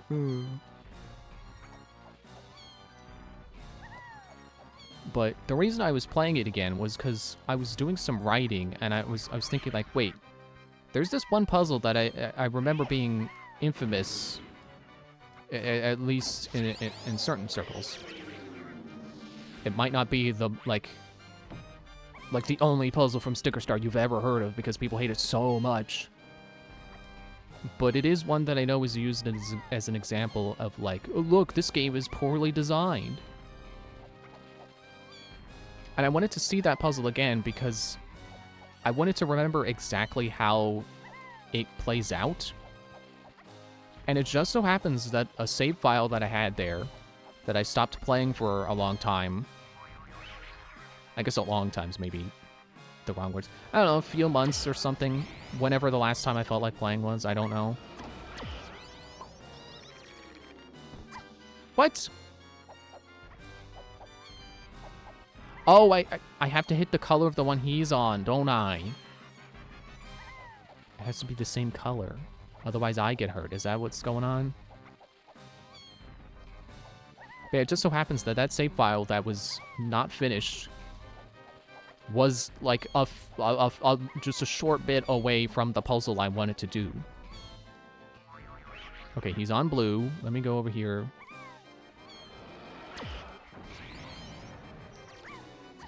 Hit it. Okay, got it. So the puzzle is the Strike Lake puzzle, where you gotta get a bowling ball sticker and place the sticker so that it does a little cutscene and the bowling ball becomes a real bowling ball and bowls down the bowling pins that are blocking your path. And the problem with the puzzle... the problem with the puzzle is that if you go there when you have a piece of Wiggler following you, because that portion of the game is all about getting the pieces of Wiggler back together, if you go to that puzzle while a piece of Wiggler is with you, it will prevent you from completing the puzzle. And the way it does it is it doesn't... like the Wiggler kicks the bowling ball out of the air. So if you're not sure enough that that's the solution, it can make it seem like that's not the solution, that you're incorrect. The problem with that train of thought is that it is the solution. You just can't do it with the Wiggler there. Okay, he's on blue. Okay, it was a double KO. Was that it? Was that the final hit? Did I win or did I die? I think I died because I also got a...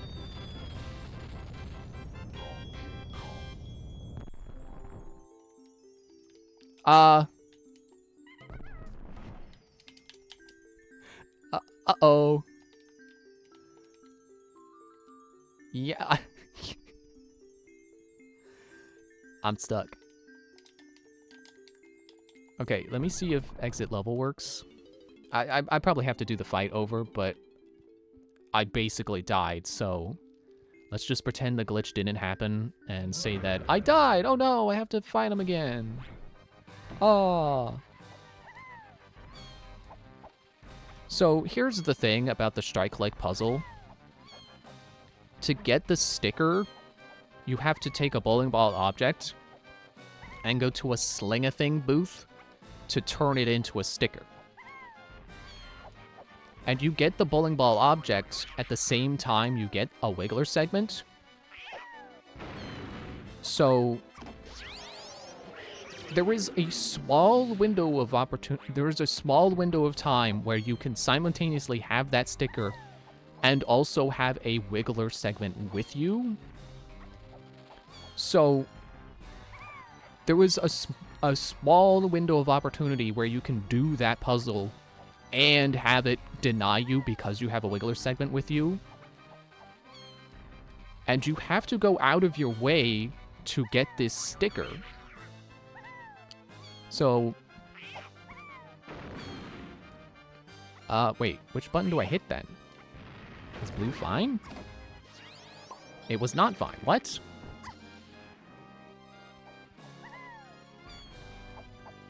So, like, you really have to go out of your way to get that specific interaction with Wiggler kicking away the bowling ball because of, you know, you have to turn it into a sticker first, so you have to go to a booth. And why would you do that when you just got a Wiggler segment and can just immediately take him home? Which is what you're supposed to be doing with them. You're supposed to take him home.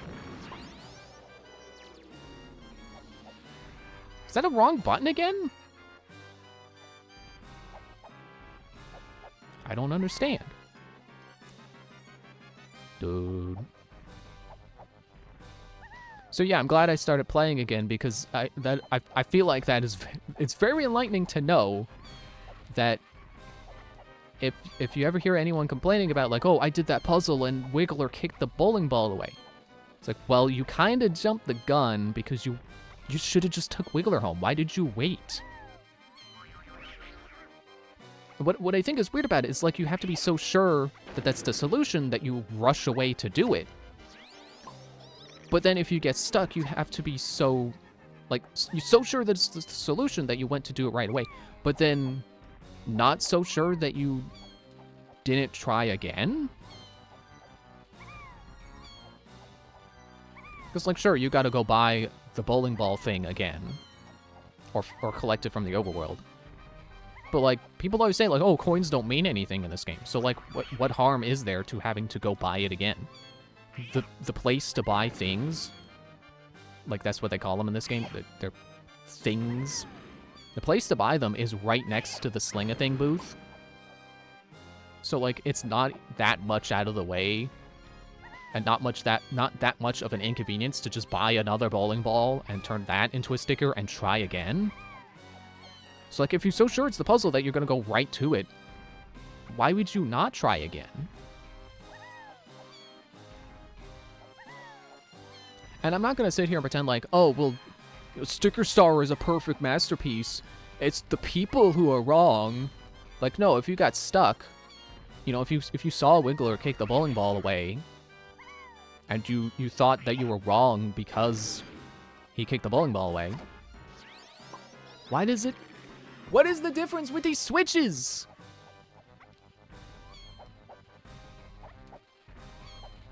Like, there really should have been dialogue there from Kirsty, you know, your partner in that game. She should have said, like, huh, I thought for sure that would have worked. Maybe we should come back later. That should have been the key. That should have been the clue. It should have. There should have been something there that says, "Hey, you can't do this with Wiggler with you. Try again later." And you know the reason why they do this is because once you do that puzzle, it leads to another level, and in that other level is another Wiggler segment. So they don't want you beating that level. You know, they don't want you going to that other level while you have a piece of Wiggler with you. They don't want you to have two pieces of Wiggler. But again, they really should have had dialogue that's like, hey, you can't do this with Wiggler. Come back later.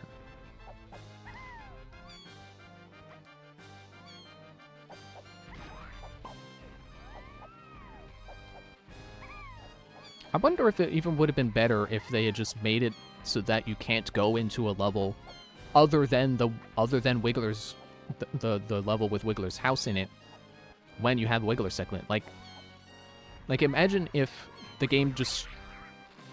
Okay, I thought he was gonna jump. Imagine if the game was just like, hey, whenever you got a Wiggler segment with you, if you try to go to any level that's not Wiggler's house, the game is like, hey, shouldn't we be returning Wiggler right now? There's another way that could have improved that segment.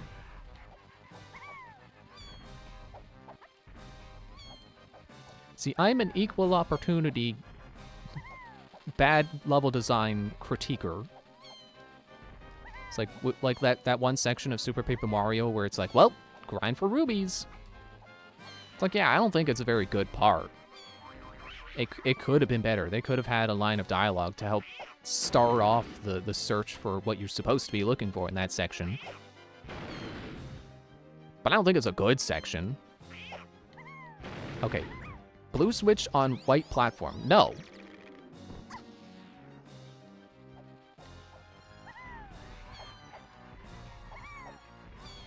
I don't understand. Wait, are there platforms over there? I think I'm at the end of the grid.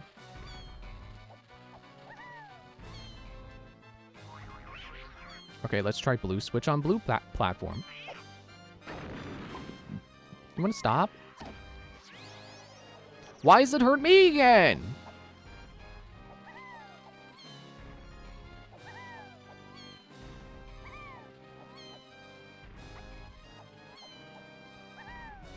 I have had fights with this guy that go really quickly. I don't know what I'm doing wrong.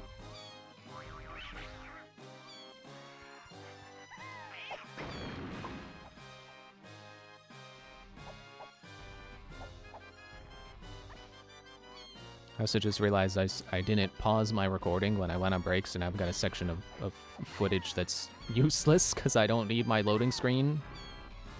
Oops. But I guess it's better than not continuing to record at all.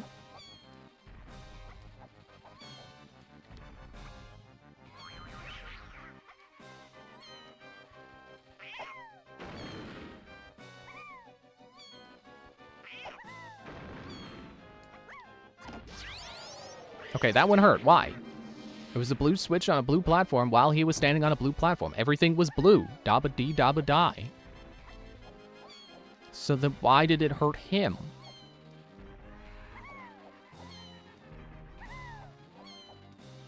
If I die again, I should just look up on the wiki, like, what is the strategy?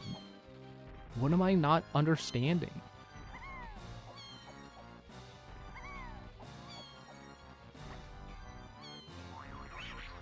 So I've been proven wrong about sections of game enough times that I accept that if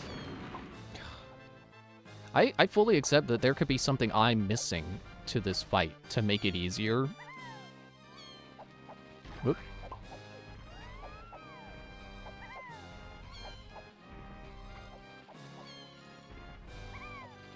Because maybe not the best example because it's not strictly about boss fights. Like, I didn't like Echoes of Wisdom the first time I played it. But then I was like, okay, well, hey, hang on. I got the automatons now. The clockwork guys. And I kind of like them. Why don't I do another playthrough and try to get those guys as soon as possible and see how good they are? And they're very good. I really like them. They're probably my favorite part of the game. It's fun putting them down and then, like, trying to carry them around so that enemies don't hit them, but then they can deal damage to the enemies. Like, especially the Bokobaba one. Or... Do I have to hit it while the light is on? The Deku Baba, not Bokobaba. I know Wind Waker's the only game that has Bokobabas.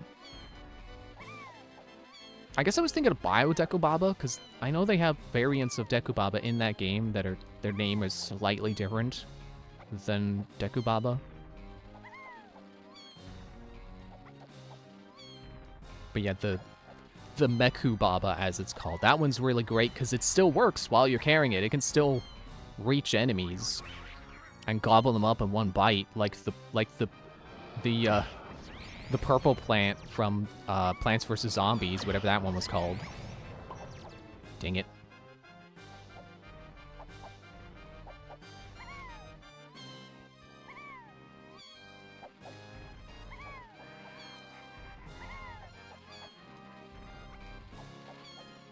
And I think the Moblin techno guy, I forget what his name is. So it's kind of like a screen clear sword attack.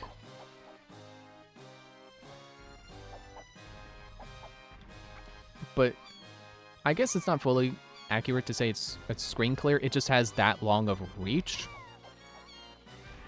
But that also means it can aim up and down. So while you're carrying it, it can still reach enemies. So you can carry it around to prevent it from being hit while it's charging up for its really good attack. It's satisfying.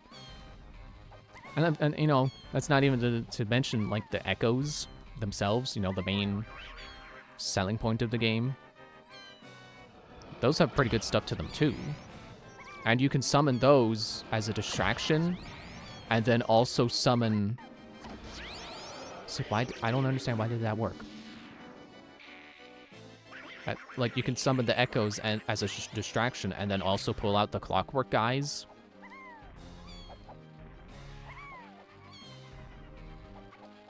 And, like, I think I discovered that, like, at the very, very end of the game, on my first playthrough, the idea of, like, oh, pull out a clockwork guy, and then use an echo as a distraction. I guess you would reverse distract. You would do the distraction first, and then you would pull out the clockwork guy. I think I only discovered that when I was about to beat the game, and that's what made me go like, oh, I should start this game over and see if I like it better. And then I did. Ah. Okay, hang on. Let me go to the wiki.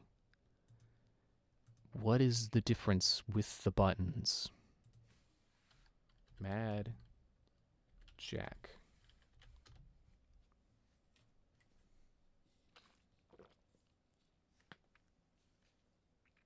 Oh, apparently he's also called Quack in a Box. So that's why he quacks. No, I was on. I did this one when I want to break, didn't I? Let me put that up instead of having you watch a black screen.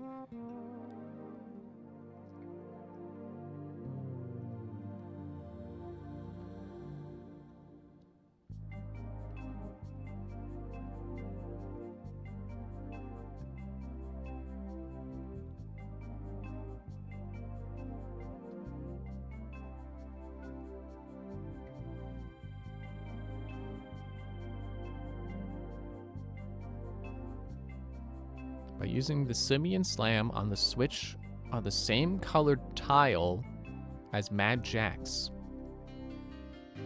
But I was doing that.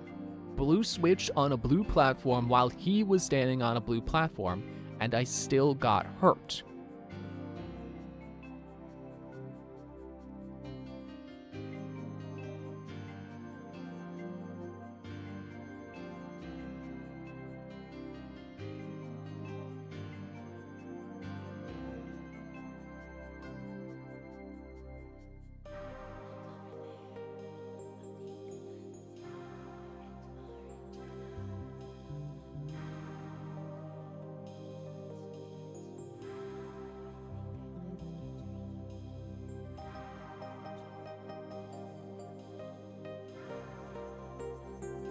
I'm reading the trivia here, and it's apparently he was supposed to be a mini boss in the R&D room, so presumably it would have been where Chunky fought the toy monster. I just like the thought that, like, oh no, we can't think of a good boss for the boss here. Let's just upgrade the mini boss and then put something else in his place as a mini boss.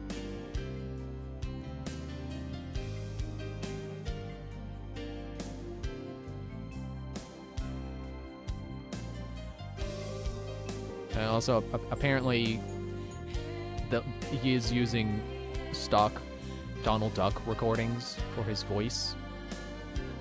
And apparently it's the same source for his maniacal laughter, too, so at least it's consistent in that regard. Because Busky is the only one that doesn't unlock a world on its own. As such, players do not need to collect it immediately to advance. However, despite this, Mad Jack's boss key is still mandatory for completing the game.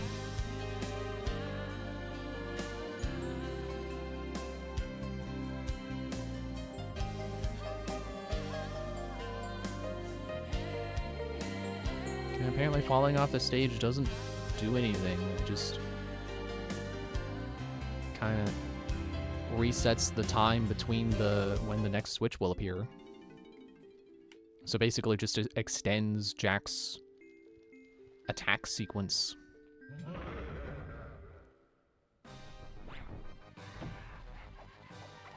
I don't know if I'll get a health upgrade if I go to Gloomy Galleon. I don't know if it's worth waiting.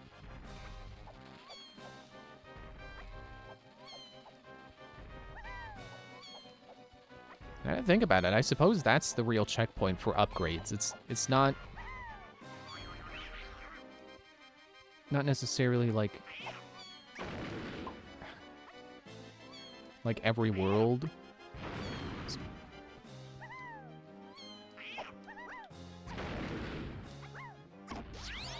Okay, that worked.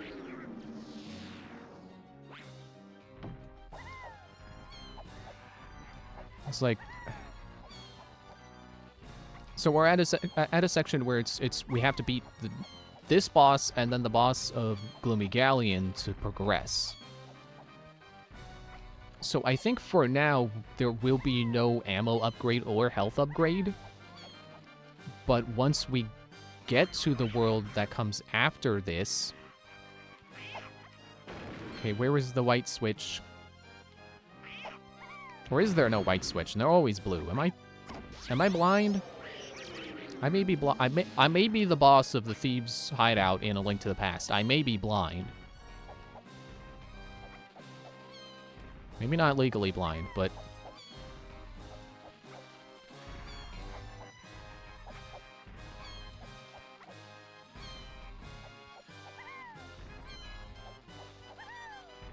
What was I saying? So, oh yeah, so... Yeah, I'm always wondering, like, oh, when am I going to get the health upgrade? When am I going to be able to get another ammo belt? I don't think I ever made the connection that, like, this is a sort of, like, bottleneck, I guess? Okay, not this switch, because that's on blue. This one.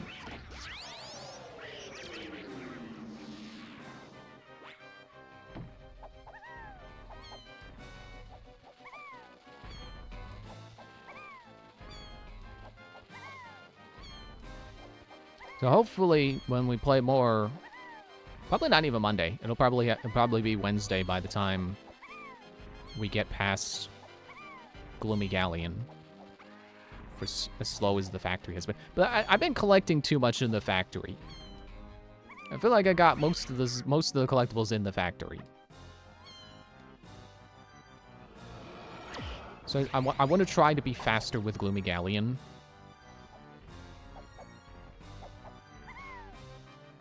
Dude! So really, I should just focus on getting small bananas in Gloomy Galleon to get to the boss, so I get to the key and can open the next world.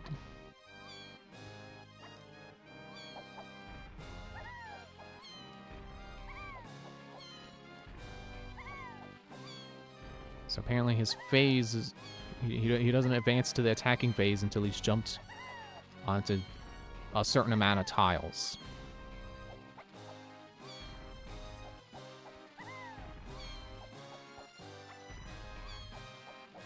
You can't do that! Although, to be fair, I shouldn't have been able to pull off what I pulled off, so...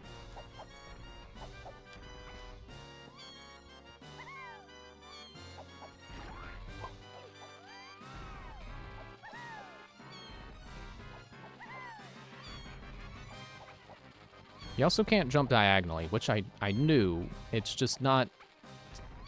It doesn't feel particularly good to jump diagonally. So I tend to avoid it. But yeah, you can just do this. And now he's ready. So then I just gotta find the button.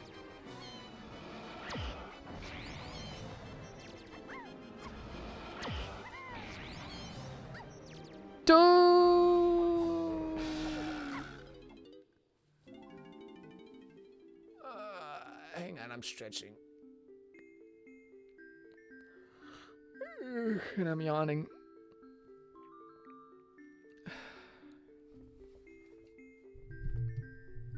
I shouldn't be yawning. I had coffee today. I feel like coffee is starting to lose its effect on me. Because last time I had one, I was actually sleepier. I swear it made me sleepy. That's not how coffee works. But to be fair, it was also half, like, warmed up milk. So maybe all the warm milk made me tired. I don't know. I would say I should try drinking some on its own, but I don't like warmed up milk when it's on its own. I'm a cold milk person. Oop, I should not jump that way.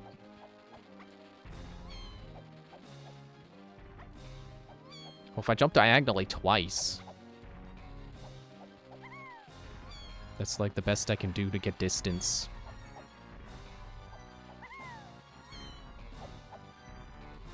That is not much distance. Okay, he's on white now, I think, so just keep going diagonally. Like a bishop in chess.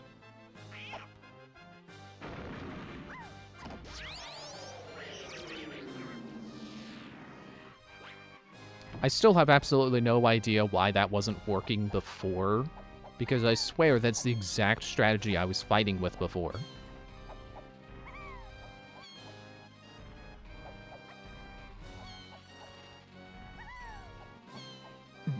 Excuse me.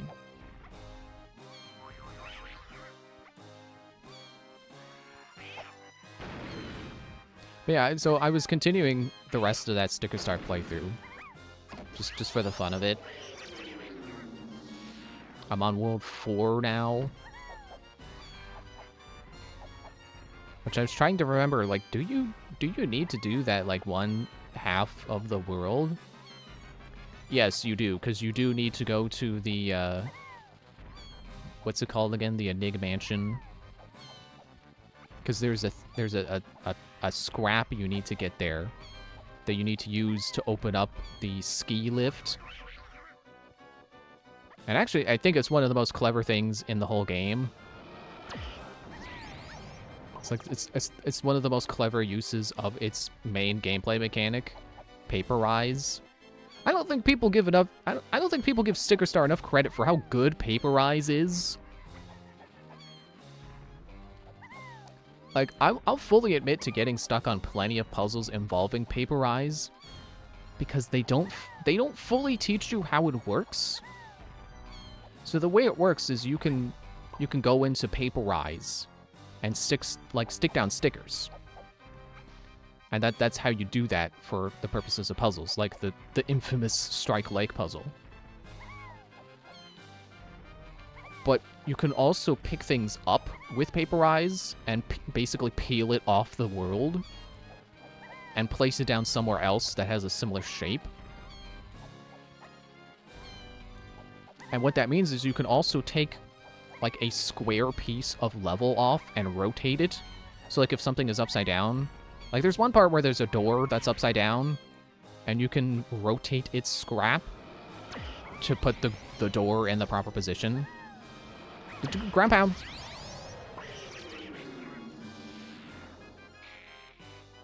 But what they don't tell you about it is not only... Sorry, I bumped the mic. Not only can you rotate, like, on the Z-axis, you know, on the axis you're looking at it from, like you would a piece of paper, where you just rotate it either clockwise or counterclockwise. You can rotate on, like, the X and Y axes, too. Which doesn't make sense in terms of paper, but it's... The tricky thing about it is that you're turning a thing into a piece of paper to do it, but it's still a 3D object. So I guess the way Paperize works is that you're still moving it, and then when you put it down, it's still a 3D object, so you can flip it in 2D, and if, you know, like, you can flip the piece of paper over, and it counts as rotating it that way when it becomes not a piece of paper. And there are several puzzles that I definitely remember getting stuck on myself because I didn't realize, oh, Paperize can rotate that way. Like, there's a part where there's a cannon shooting to the left, and you need it to shoot to the right, and it blows a hole in the wall. You gotta use Paperize to do it, which doesn't make sense until you realize that that's exactly what it can do. It can flip things like a double-sided piece of paper, where the cannon is drawn on both sides of the piece of paper. I guess I can hit... First of all, save. I can hit exit level.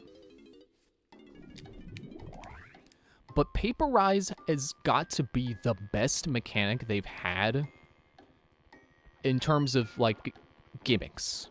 And like, you know, obviously there's the badge system, there is action commands, you know, the concept of having partners, all that stuff is fantastic, and it's not in Sticker Star, except for action commands.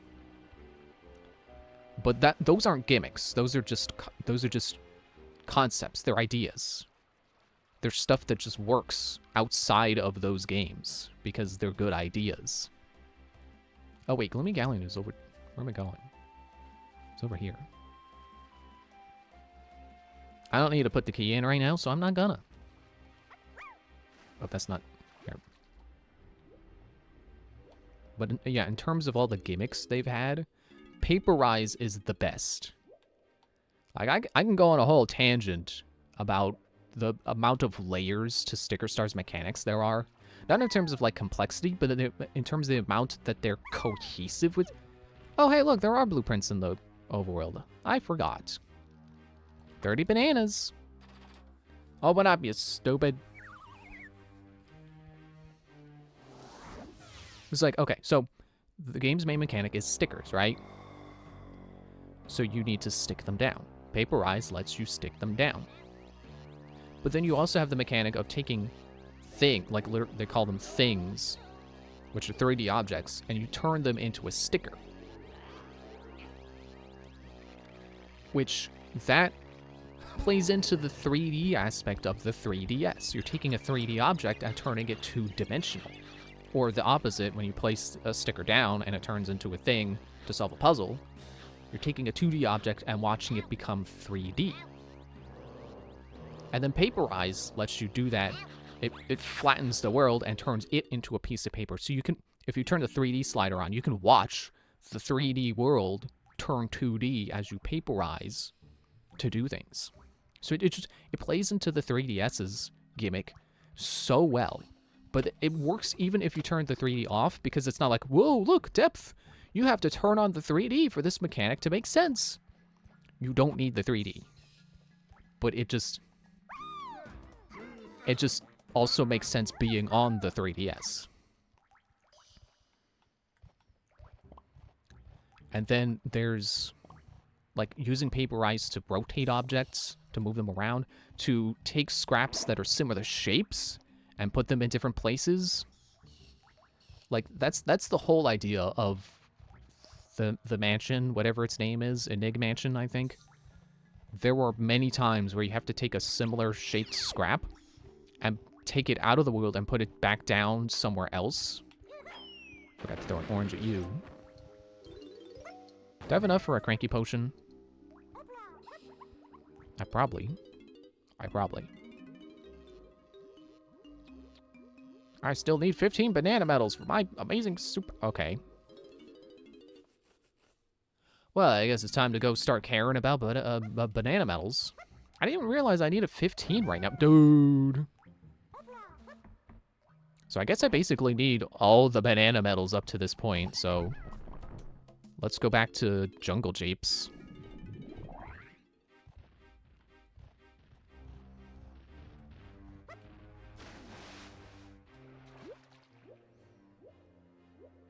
What else? What else about Paperize? It works so well for what they use it with, for what they do with it, and for what console it's on. And it's just, all of Sticker Star's mechanics just feel very cohesive, and not just to the idea of 3D on the 3DS, but just in relation to each other, because you use Paperize to stick your stickers. And, you know, you use the stickers in battle, and you know, you can make new stickers by finding things and turn. This isn't Jungle Japes. I don't know where I'm going. I'm too busy talking. But I'm also trying to remember what I want to say about Paperize. That's what I was writing earlier. I'm writing about Sticker Star.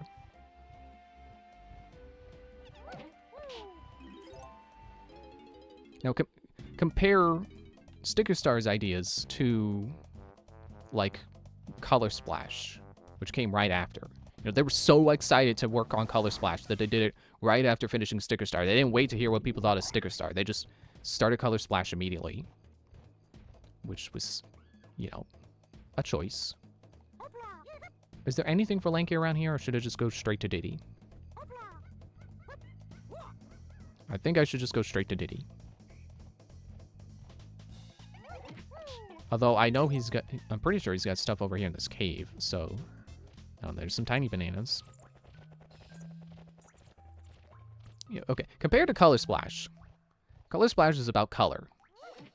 So you get the paint. You get the paint hammer, which lets you put down paint in the overworld and you can color in things. Okay.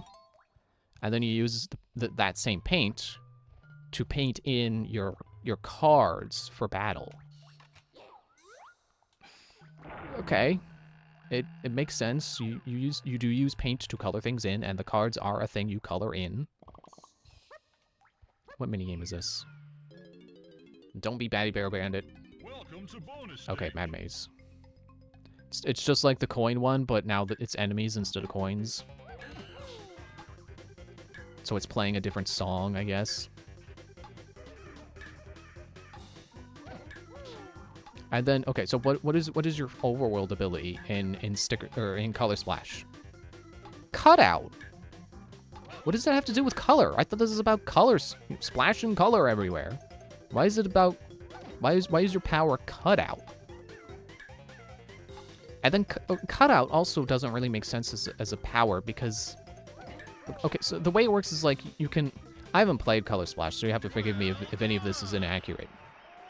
But I read on the wiki, it's like you can cut out a straight line, or like if you do a straight line, it like lets you go into the background. I guess it's not a straight line because I think like it's, you know, level geometry and stuff, so it's like a like there could be stairs or something. So just a continuous line, I guess. You cut a continuous line to let you walk in the background to kind of like teleport somewhere, which doesn't make sense for cutting something out and doesn't go with color. Like my first thought was like, oh wait, it's the because I knew it was the line ability before I looked it up on the wiki. So it's like, oh, I guess it's like coloring in the lines. So it's like, you know, your power is the line work, and then you can also color stuff in. Then I read its name is cutout. Like what? Your power is not scissors, it's paint. But then you can also use cutout to place cards. Why? I guess the idea is... Oh, Tiny's gotta open this. I guess the idea is you gotta cut out a section of level to be able to take that part out and put down the sticker, or the card. But in Sticker Star, you could just put down stickers. You didn't need to pull something up to put a sticker down. You would pull something up if you wanted that object, but that's not how that works in Color Splash. You're not taking the object. You're putting down the card.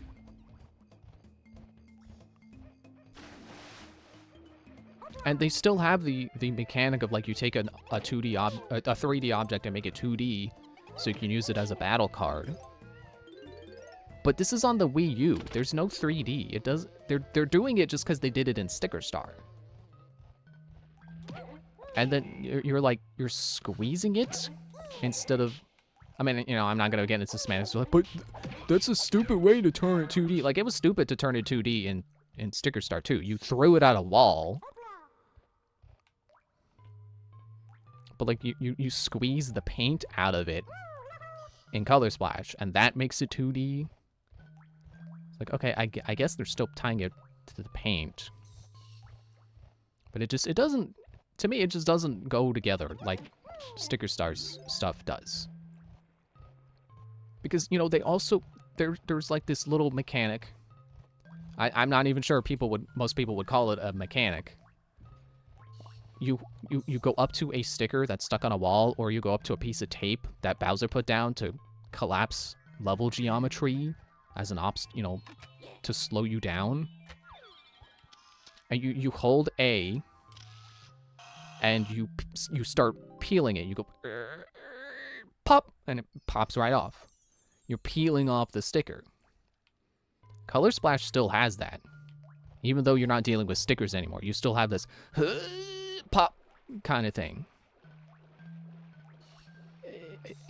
It's another thing that to me, it's like they're only doing it in Color Splash because Color Splash is built on the bones of Sticker Star. And not even in a good way.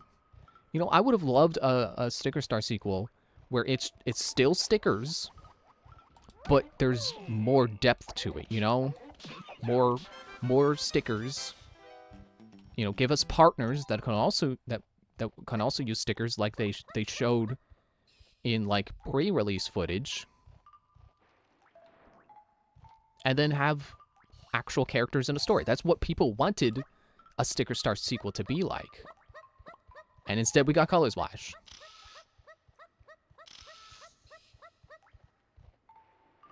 And I'm not mad that they started over. I'm mad that they just didn't make their mechanics connect like they did in Sticker Star. And I don't think Sticker Star gets enough respect for it. I don't think people think about how much all the stuff in Sticker Star makes sense together as one whole package. Especially in comparison to Color Splash and Origami King. Because, like, what are the mechanics in Origami King? So you twist and you twist the battlefield to solve a puzzle. So you get all your enemies in a line. And you can take them out more efficiently. Okay. Excuse me. I can buy that it's tying into origami. It's twisting and folding like you would an origami project. Sure. But then you also have confetti? Do people even use confetti with origami? I think it's just them leaning on the craft aesthetic, because there's also the, You shut up. I got a balloon to hit. You shut up. Because there's also, like, the paper mache enemies. It's like, they're just leaning on craft aesthetics. They're not leaning into origami. Which is also weird because, like, the enemy, the villain of that game, is turning everyone into origami. So then why are there also paper mache enemies? What does the origami villain have to do with paper mache? It's, like I said, it's just them, just like, okay, what other craft ideas can we do?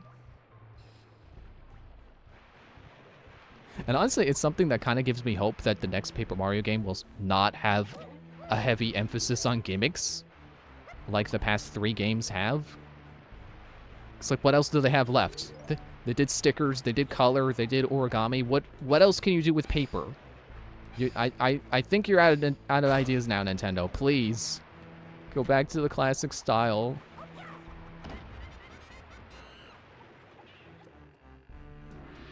Oh yeah, it's on a timer. Right, I forgot. I gotta go run. Better race, better run, for the story has begun. Time is running out until the story's done. Get out of my way. I'm making a JoJo reference here.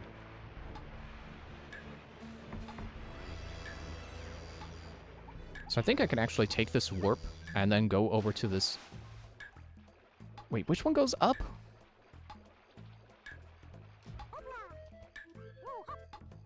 Is it 2?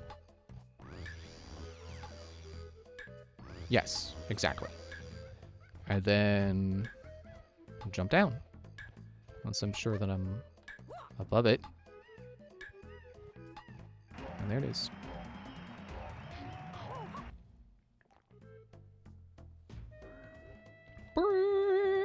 I'm sorry, that was probably off key. I forgot he walks like this. Woo, woo, woo, woo, woo, woo, woo, woo. Do, do, do, do, do, do, do. I know people like Color Splash and Origami King much better than they like Sticker Star because they think the writing was better. Now, I don't know if people say the level design was better. I don't know that I would agree with that thought. But I could just be biased. It's been a while since I played... I've only played Origami King once, and like I said, I've never played Color Splash. I'm gonna do that soon. I really should play that before I start writing a whole thing of like, Sticker Star is the best Paper Mario that isn't Thousand Year Door or 64.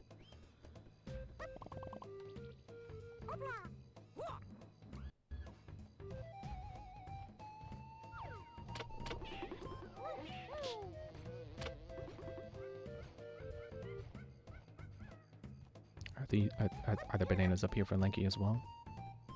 I feel like they... No, okay.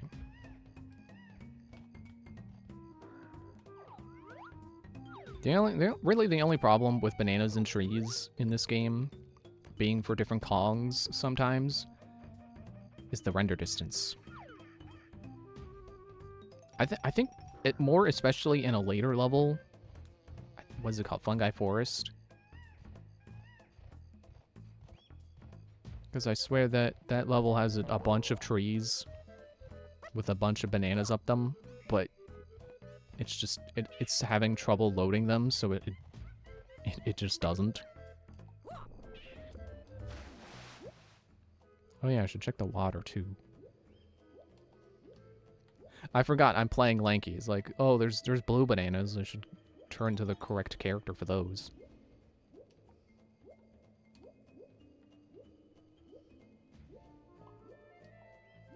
Sometimes I just feel like I'm always on the wrong side of video game discussions.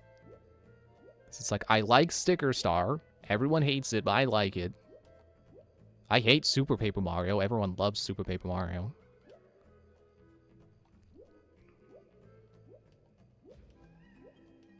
You know, I defend modern Pokemon, and I know Pokemon's kind of falling out of favor lately.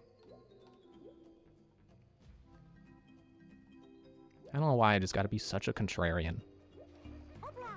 It's honestly kind of a pain. Like, you would think it's like, oh, well, then just stop liking things that people don't like. It's not that simple. If I could stop, I would. You know, agreeing with people is a cool and fun thing.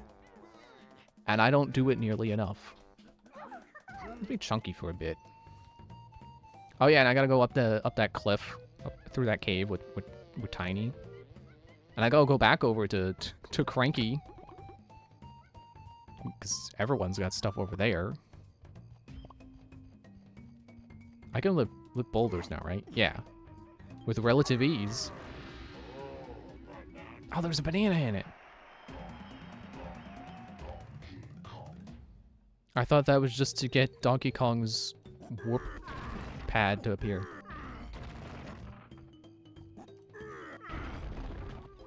It's not even there, is it? I gotta go somewhere else for it.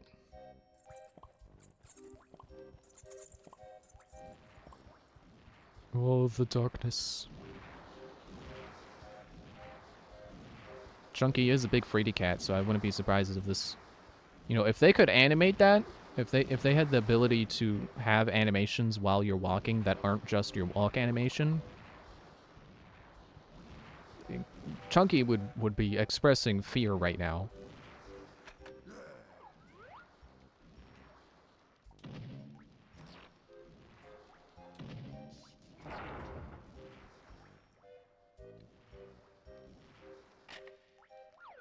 But I don't know what it is. I swear, like, when something becomes popular, then I'm like, okay, I don't want to engage with it. Did it just... Okay, no, I got it back on the rope. I know that's not, like, a concrete rule. Did you see how fast I disappeared? Like, I know it's not a concrete rule with me. Like, oh, I only like things people don't like. I like Mario. I like Zelda. I'm playing Donkey Kong right now. People like Donkey Kong. I'm not in disagreement with people over Donkey Kong. There is no bad Donkey Kong game that people talk about regularly anyway. If there is a Donkey Kong game people don't like, I don't know of it. I know there are some, like, not super great spin-offs. Like King of Swing and Jungle Beat and stuff. And I can't say that they were bad games, but they're just not games people tend to talk about. They're just not as in high regard as the country games. Dude! My blueprint! Okay, I'll just wait for him to respawn. It'll happen soon enough.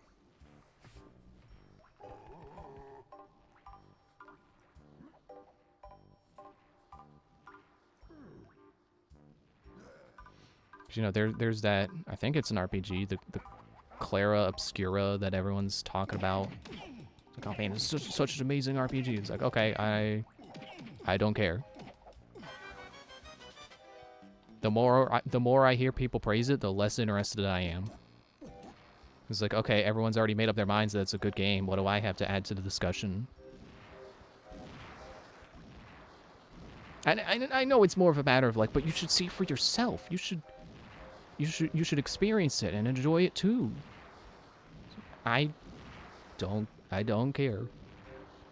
I'll just be over here playing Donkey Kong 64 again for the 8th time, while I play through Sticker Star for the 12th time. And I might go complete the Pokedex in Scarlet and Violet. I don't know. For the first time. It wouldn't be retreading old ground in that game. I've never completed the Pokedex, which is why I want to do it in Scarlet. Because I really like Scarlet. So I should make it the first Pokemon game that I get the Pokedex in. Although I don't know if that counts legendary. I don't think it does, but I am worried that I have to like get all those, you know, event special forms. And I've definitely missed out on them, so I'm sure they're still circulating. You know, they're still doing events. I don't like the events. They're too hard. Because I swear they're set up to have, like, you need a level 100 Pokemon that is the type that would resist all the moves that the event Pokemon has, in addition to also being able to learn attacks that the event Pokemon would be weak to.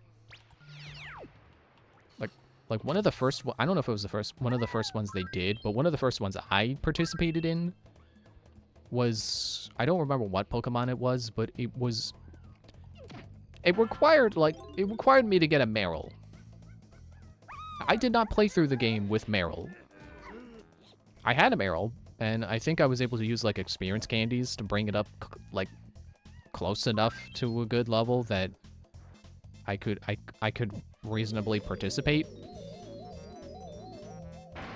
Like I don't have the Pokemon. I haven't caught Pokemon that would help me with all the legendaries. Like my favorite Pokemon is Tinkaton because Steel and Fairy is such a strong type combination that my only real weaknesses are Fire and Ground.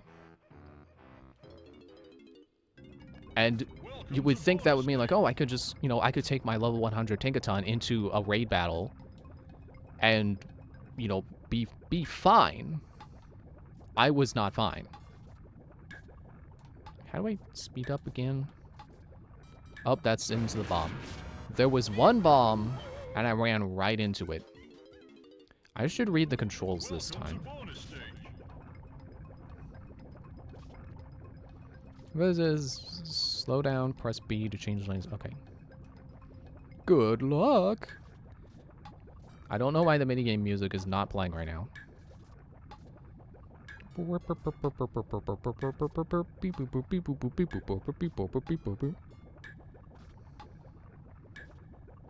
At least I'm safe inside my safety circle.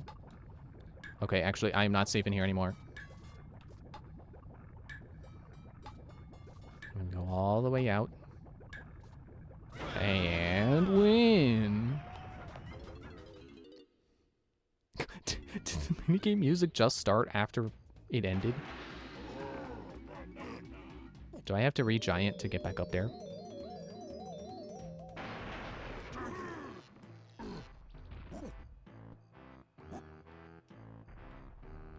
Hello? Got it. Did I get all the bananas? I have to care about those now because I need banana medals. That's right. Cry out for a mummy. Ow. I would have shot you if it didn't cause me to shrink.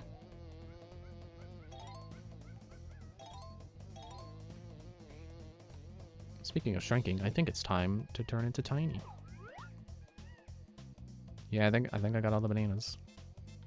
All the chunky stuff. I do have to go back through this cave as him. But I'll do that when Tiny's done.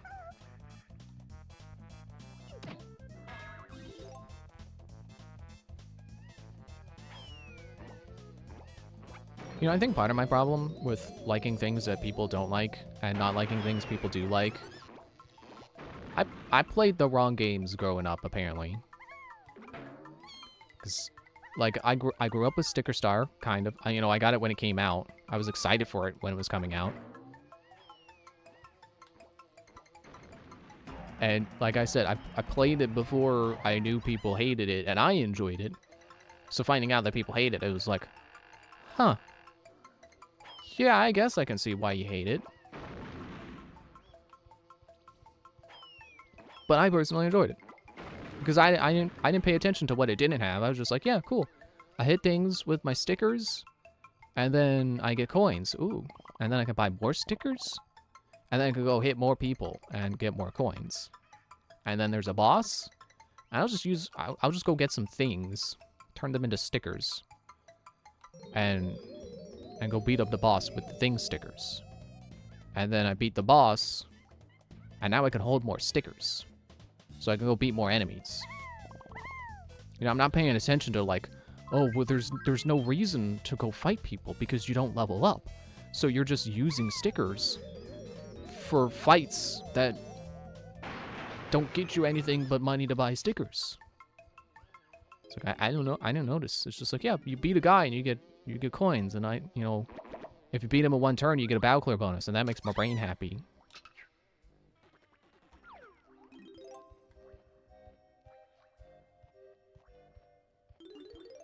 And, like, I didn't like Metroid Prime when I was a kid, and it took me a long time to really come around to it.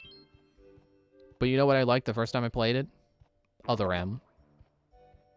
I remember reading a guide that was like, they really hated the game. I don't know why they bothered to write a guide for it. They really hated it. Gotcha. But, like, that was my only experience with anyone hating the game for a long time.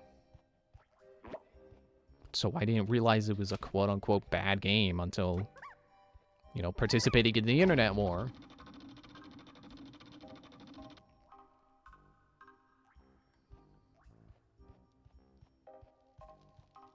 And then, like, in terms of games like people do like, that I've never played, so, you know, plenty of stuff on, like, the PlayStation. Plenty of Final Fantasy games. I mean, it's not that I didn't have a PlayStation. It's just I didn't go out of my way to buy games for it. I was focused on what was coming to the GameCube. I had to get Shadow the Hedgehog. I was going to say, I don't remember asking for Shadow the Hedgehog.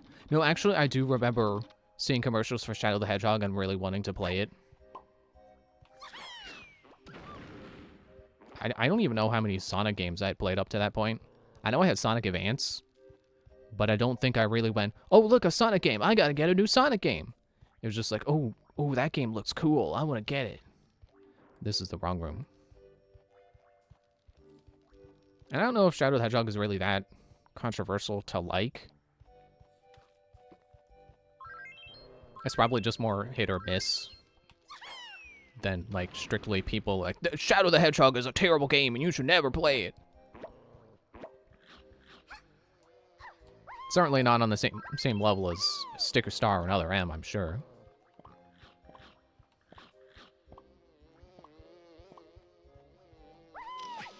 Ow.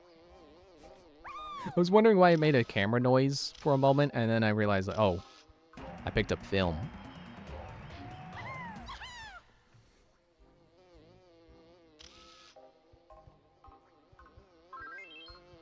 Okay, let me run around the thing one more time.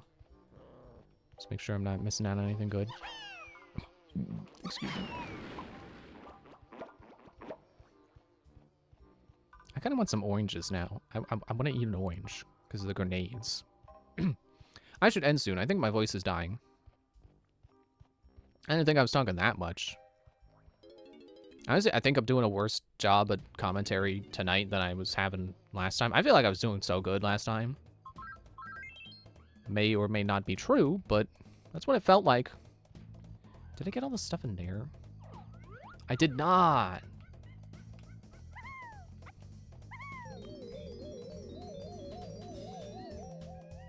Why do I still have Discord open? I just noticed I still have Discord open. I'm not that person anymore. I don't have Discord open 24/7 anymore. 24/7's not accurate because even when I did use it a lot, I would go to sleep and I would close Discord. So not 24. But basically every waking moment that I was home. And I'm home most of the time.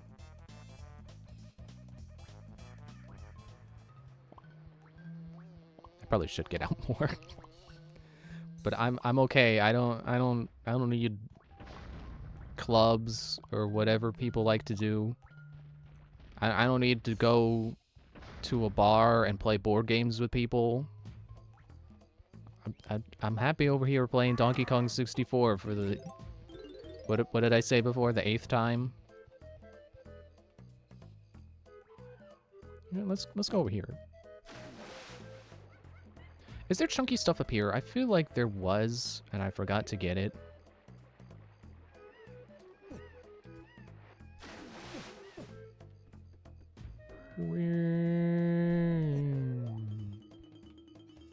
Yeah, there it is. Bananas. Did Tiny get her banana medal yet? See, these are the important questions no one is asking because they're too busy playing board games with strangers at a bar.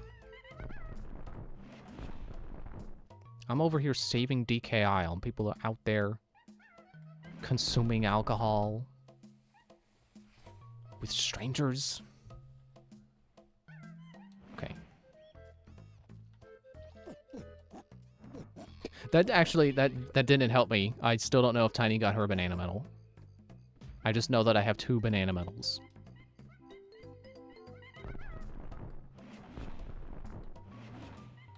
Okay, DK and Diddy, they have their banana medals.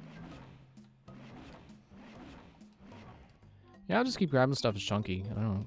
It doesn't matter. I gotta sneeze. I can feel it in my nose. Oh, Chunky landed on his head. Chunky really is the comic relief in this game. Like he's scared of everything. Like when you're gonna pick him in the tag barrel. I can show you in a second once I check the street for bananas. Ow, my foot is asleep. Ow. I changed how I was sitting and now my foot is asleep. See, he's like, no, don't pick me. Pick her. Yeah, pick her. Everyone else is like, hey, pick me. Come on, I'm fun. Pick me. Even, I don't know why Chunky is making a fuss now. He's like, hey, oh, yeah, hey, over here. Pick me. And then he's like, oh, wait, no, I was kidding. No, pick Tiny. He actually says Tiny. See, when you don't pick Tiny, she's mad. Lanky's sad. Diddy's like, ah, shoot. Donkey's like, oh. Everyone wants to be picked except Chunky. And he's got ridiculous animations. He lands in his head out of the cannon. If I can take fall damage, I can show you his fall damage animation. Because they bothered to give everyone a unique fall damage animation, which I love.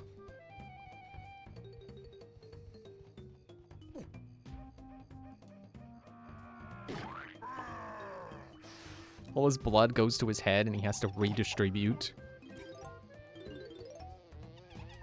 It's probably a more graphic way of saying it than I should have said it.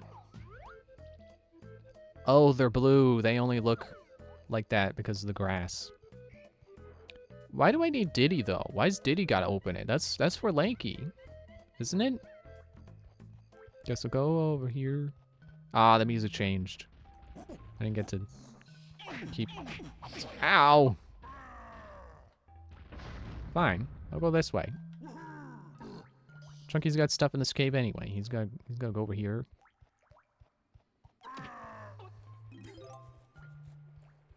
Man, what was that I was saying about, like, I should end soon?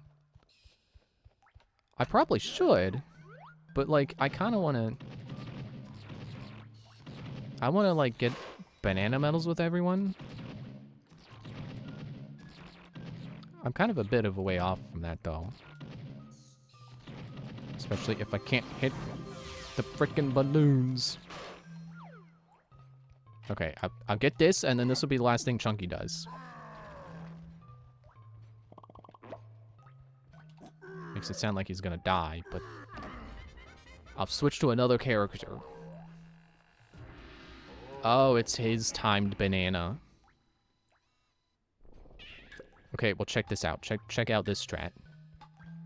Don't look away, because it's an incredible strat. I bet speedrunners do it all the time. Because they know what's up. So first you gotta go to the cave. You gotta go the wrong way. You gotta go to where the banana fairy is and just pay respects. Even if she's not there. It's for luck. So then you come over to where Cranky is. Oh look, there's Chunky's last bananas. Take the whoop pad. I'm not gonna make it because I went the wrong way. You take that warp pad. Now they definitely accounted for that strategy. All right, let me turn to Tiny, and I'll go banana sweep. She needs a good few. Why did she have 53? Where am I missing bananas? In like not an increment of 5. They're usually in an increment of 5. 5 or 10. Like even the ones that are 1, they usually put them in a line so that you pick them up. And it's like 1, 2, 3, 4, 5. Ah, that's it. That's all the bananas that are over here. Which is another reason why the collectibles, I think, are not as overwhelming as people say. Because again, like, 100 bananas does sound like a lot, but you don't realize how much they set you up to be able to find them. Like, the banana coins, the banana bunch coins, like, sure, those can be kind of hard to find, but you don't need every single one. Those are the only collectible they do that with, and you don't need them all. So it doesn't matter if you miss any. But they never hide, like, bananas, or gold bananas, or banana fairies, or whatever other mandatory collectibles I'm forgetting about.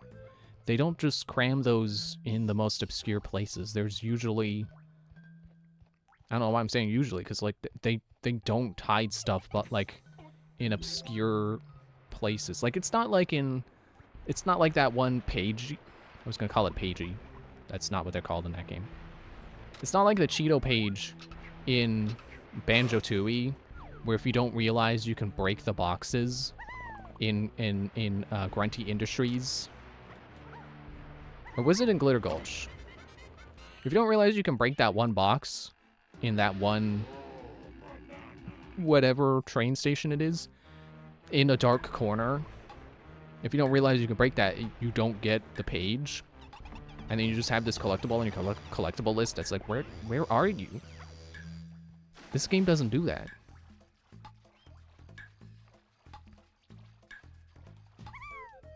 Which is another reason why I don't get why people are so hard on this game for how many collectibles it has, but then no one is talking about Banjo-Tooie. It's like I know Proton John has said that she doesn't like Banjo-Kazooie or she doesn't like Banjo-Tooie because it feels like too much. And like I get it. Sometimes I say I get it, and then it's like, do I sound like I get it? Or do I sound like I'm just saying I get it so that I can sound like I'm being fair? Okay, let me open that door with Lanky, or with Diddy, to do with Lanky. But no, I really do understand how Tooie can feel like a lot. especially compared to the first Banjo-Kazooie. It is a lot more intricate with how things are, and the backtracking. Like that's another complaint Proton John has, is she doesn't like the backtracking. I think I said this last time. It's like, is backtracking really that much of a problem? Like, if you don't like it, that's fair, but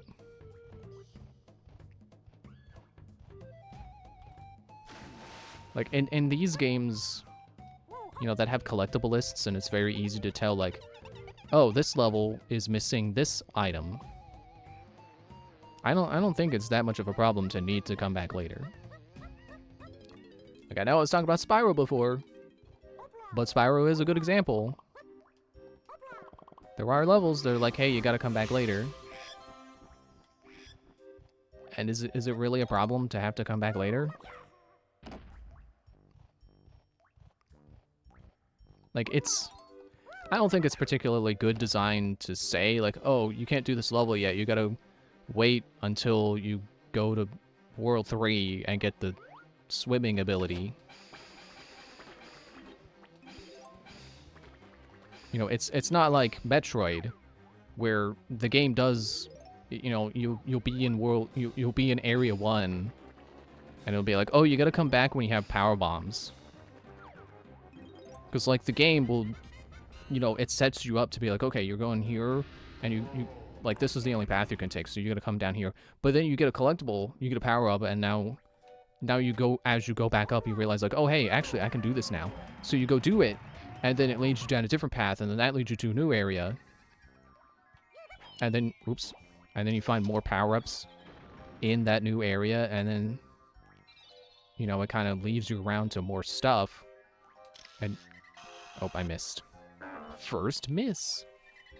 And, you know, it just eventually, like, the level design in Metroid, it does set you up to kind of point you in the right direction. Nope.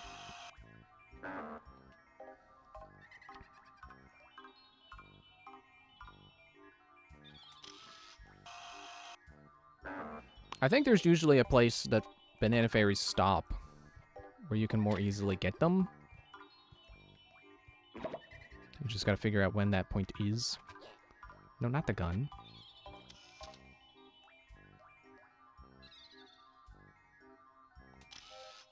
There we go.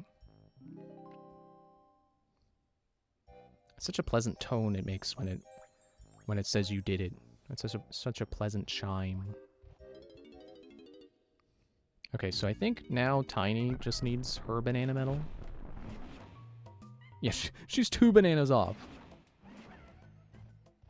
If I can get her to a clean 75, then I'll be happy.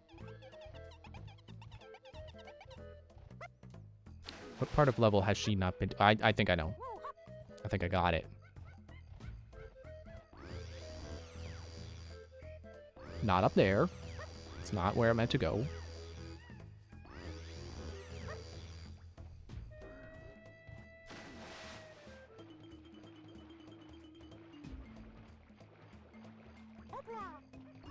Yeah, I guess I am kind of neutral on, like, platformers requiring you to come back to levels. That was kind of my whole point with the Metroid tangent. Is like, it's not like that, where it's smartly designed, where as you progress and you get new powers, you have this aha moment of like, oh, I can go back and do this now. Like, it really is the level stopping you and being like, no, Spyro, you can't open this treasure chest until you get the special power from World 3. So then you're just missing out on gems in a level until you come back with the special power from World 3.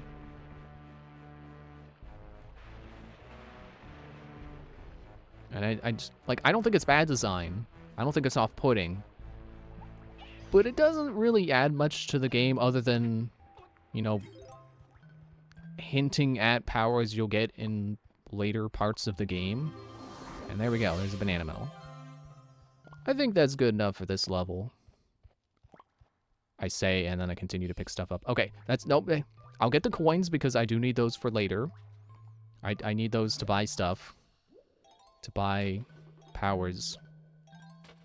Another thing I would change if if I were to remake, if I had creative control over a remake of this game.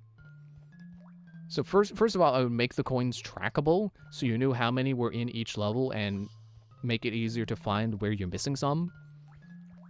You know, not only to make it easier to have enough to buy stuff, but also so that you know how many are in each level and you can feasibly collect all of them. And then I would add a costume shop where with your excess coins, because eventually you do just have way more coins than you ever need. Just add a costume shop so you can spend those extra coins on fun cosmetics. And ideally they would be like actual costumes and not like in Bonanza where they're all just reskins of Donkey Kong's pants. I love Bonanza, but I feel like that was wasted potential, that basically all of Donkey Kong's pants were like exactly the same, just with a different texture. They did a good job with his ties, but his pants are lacking.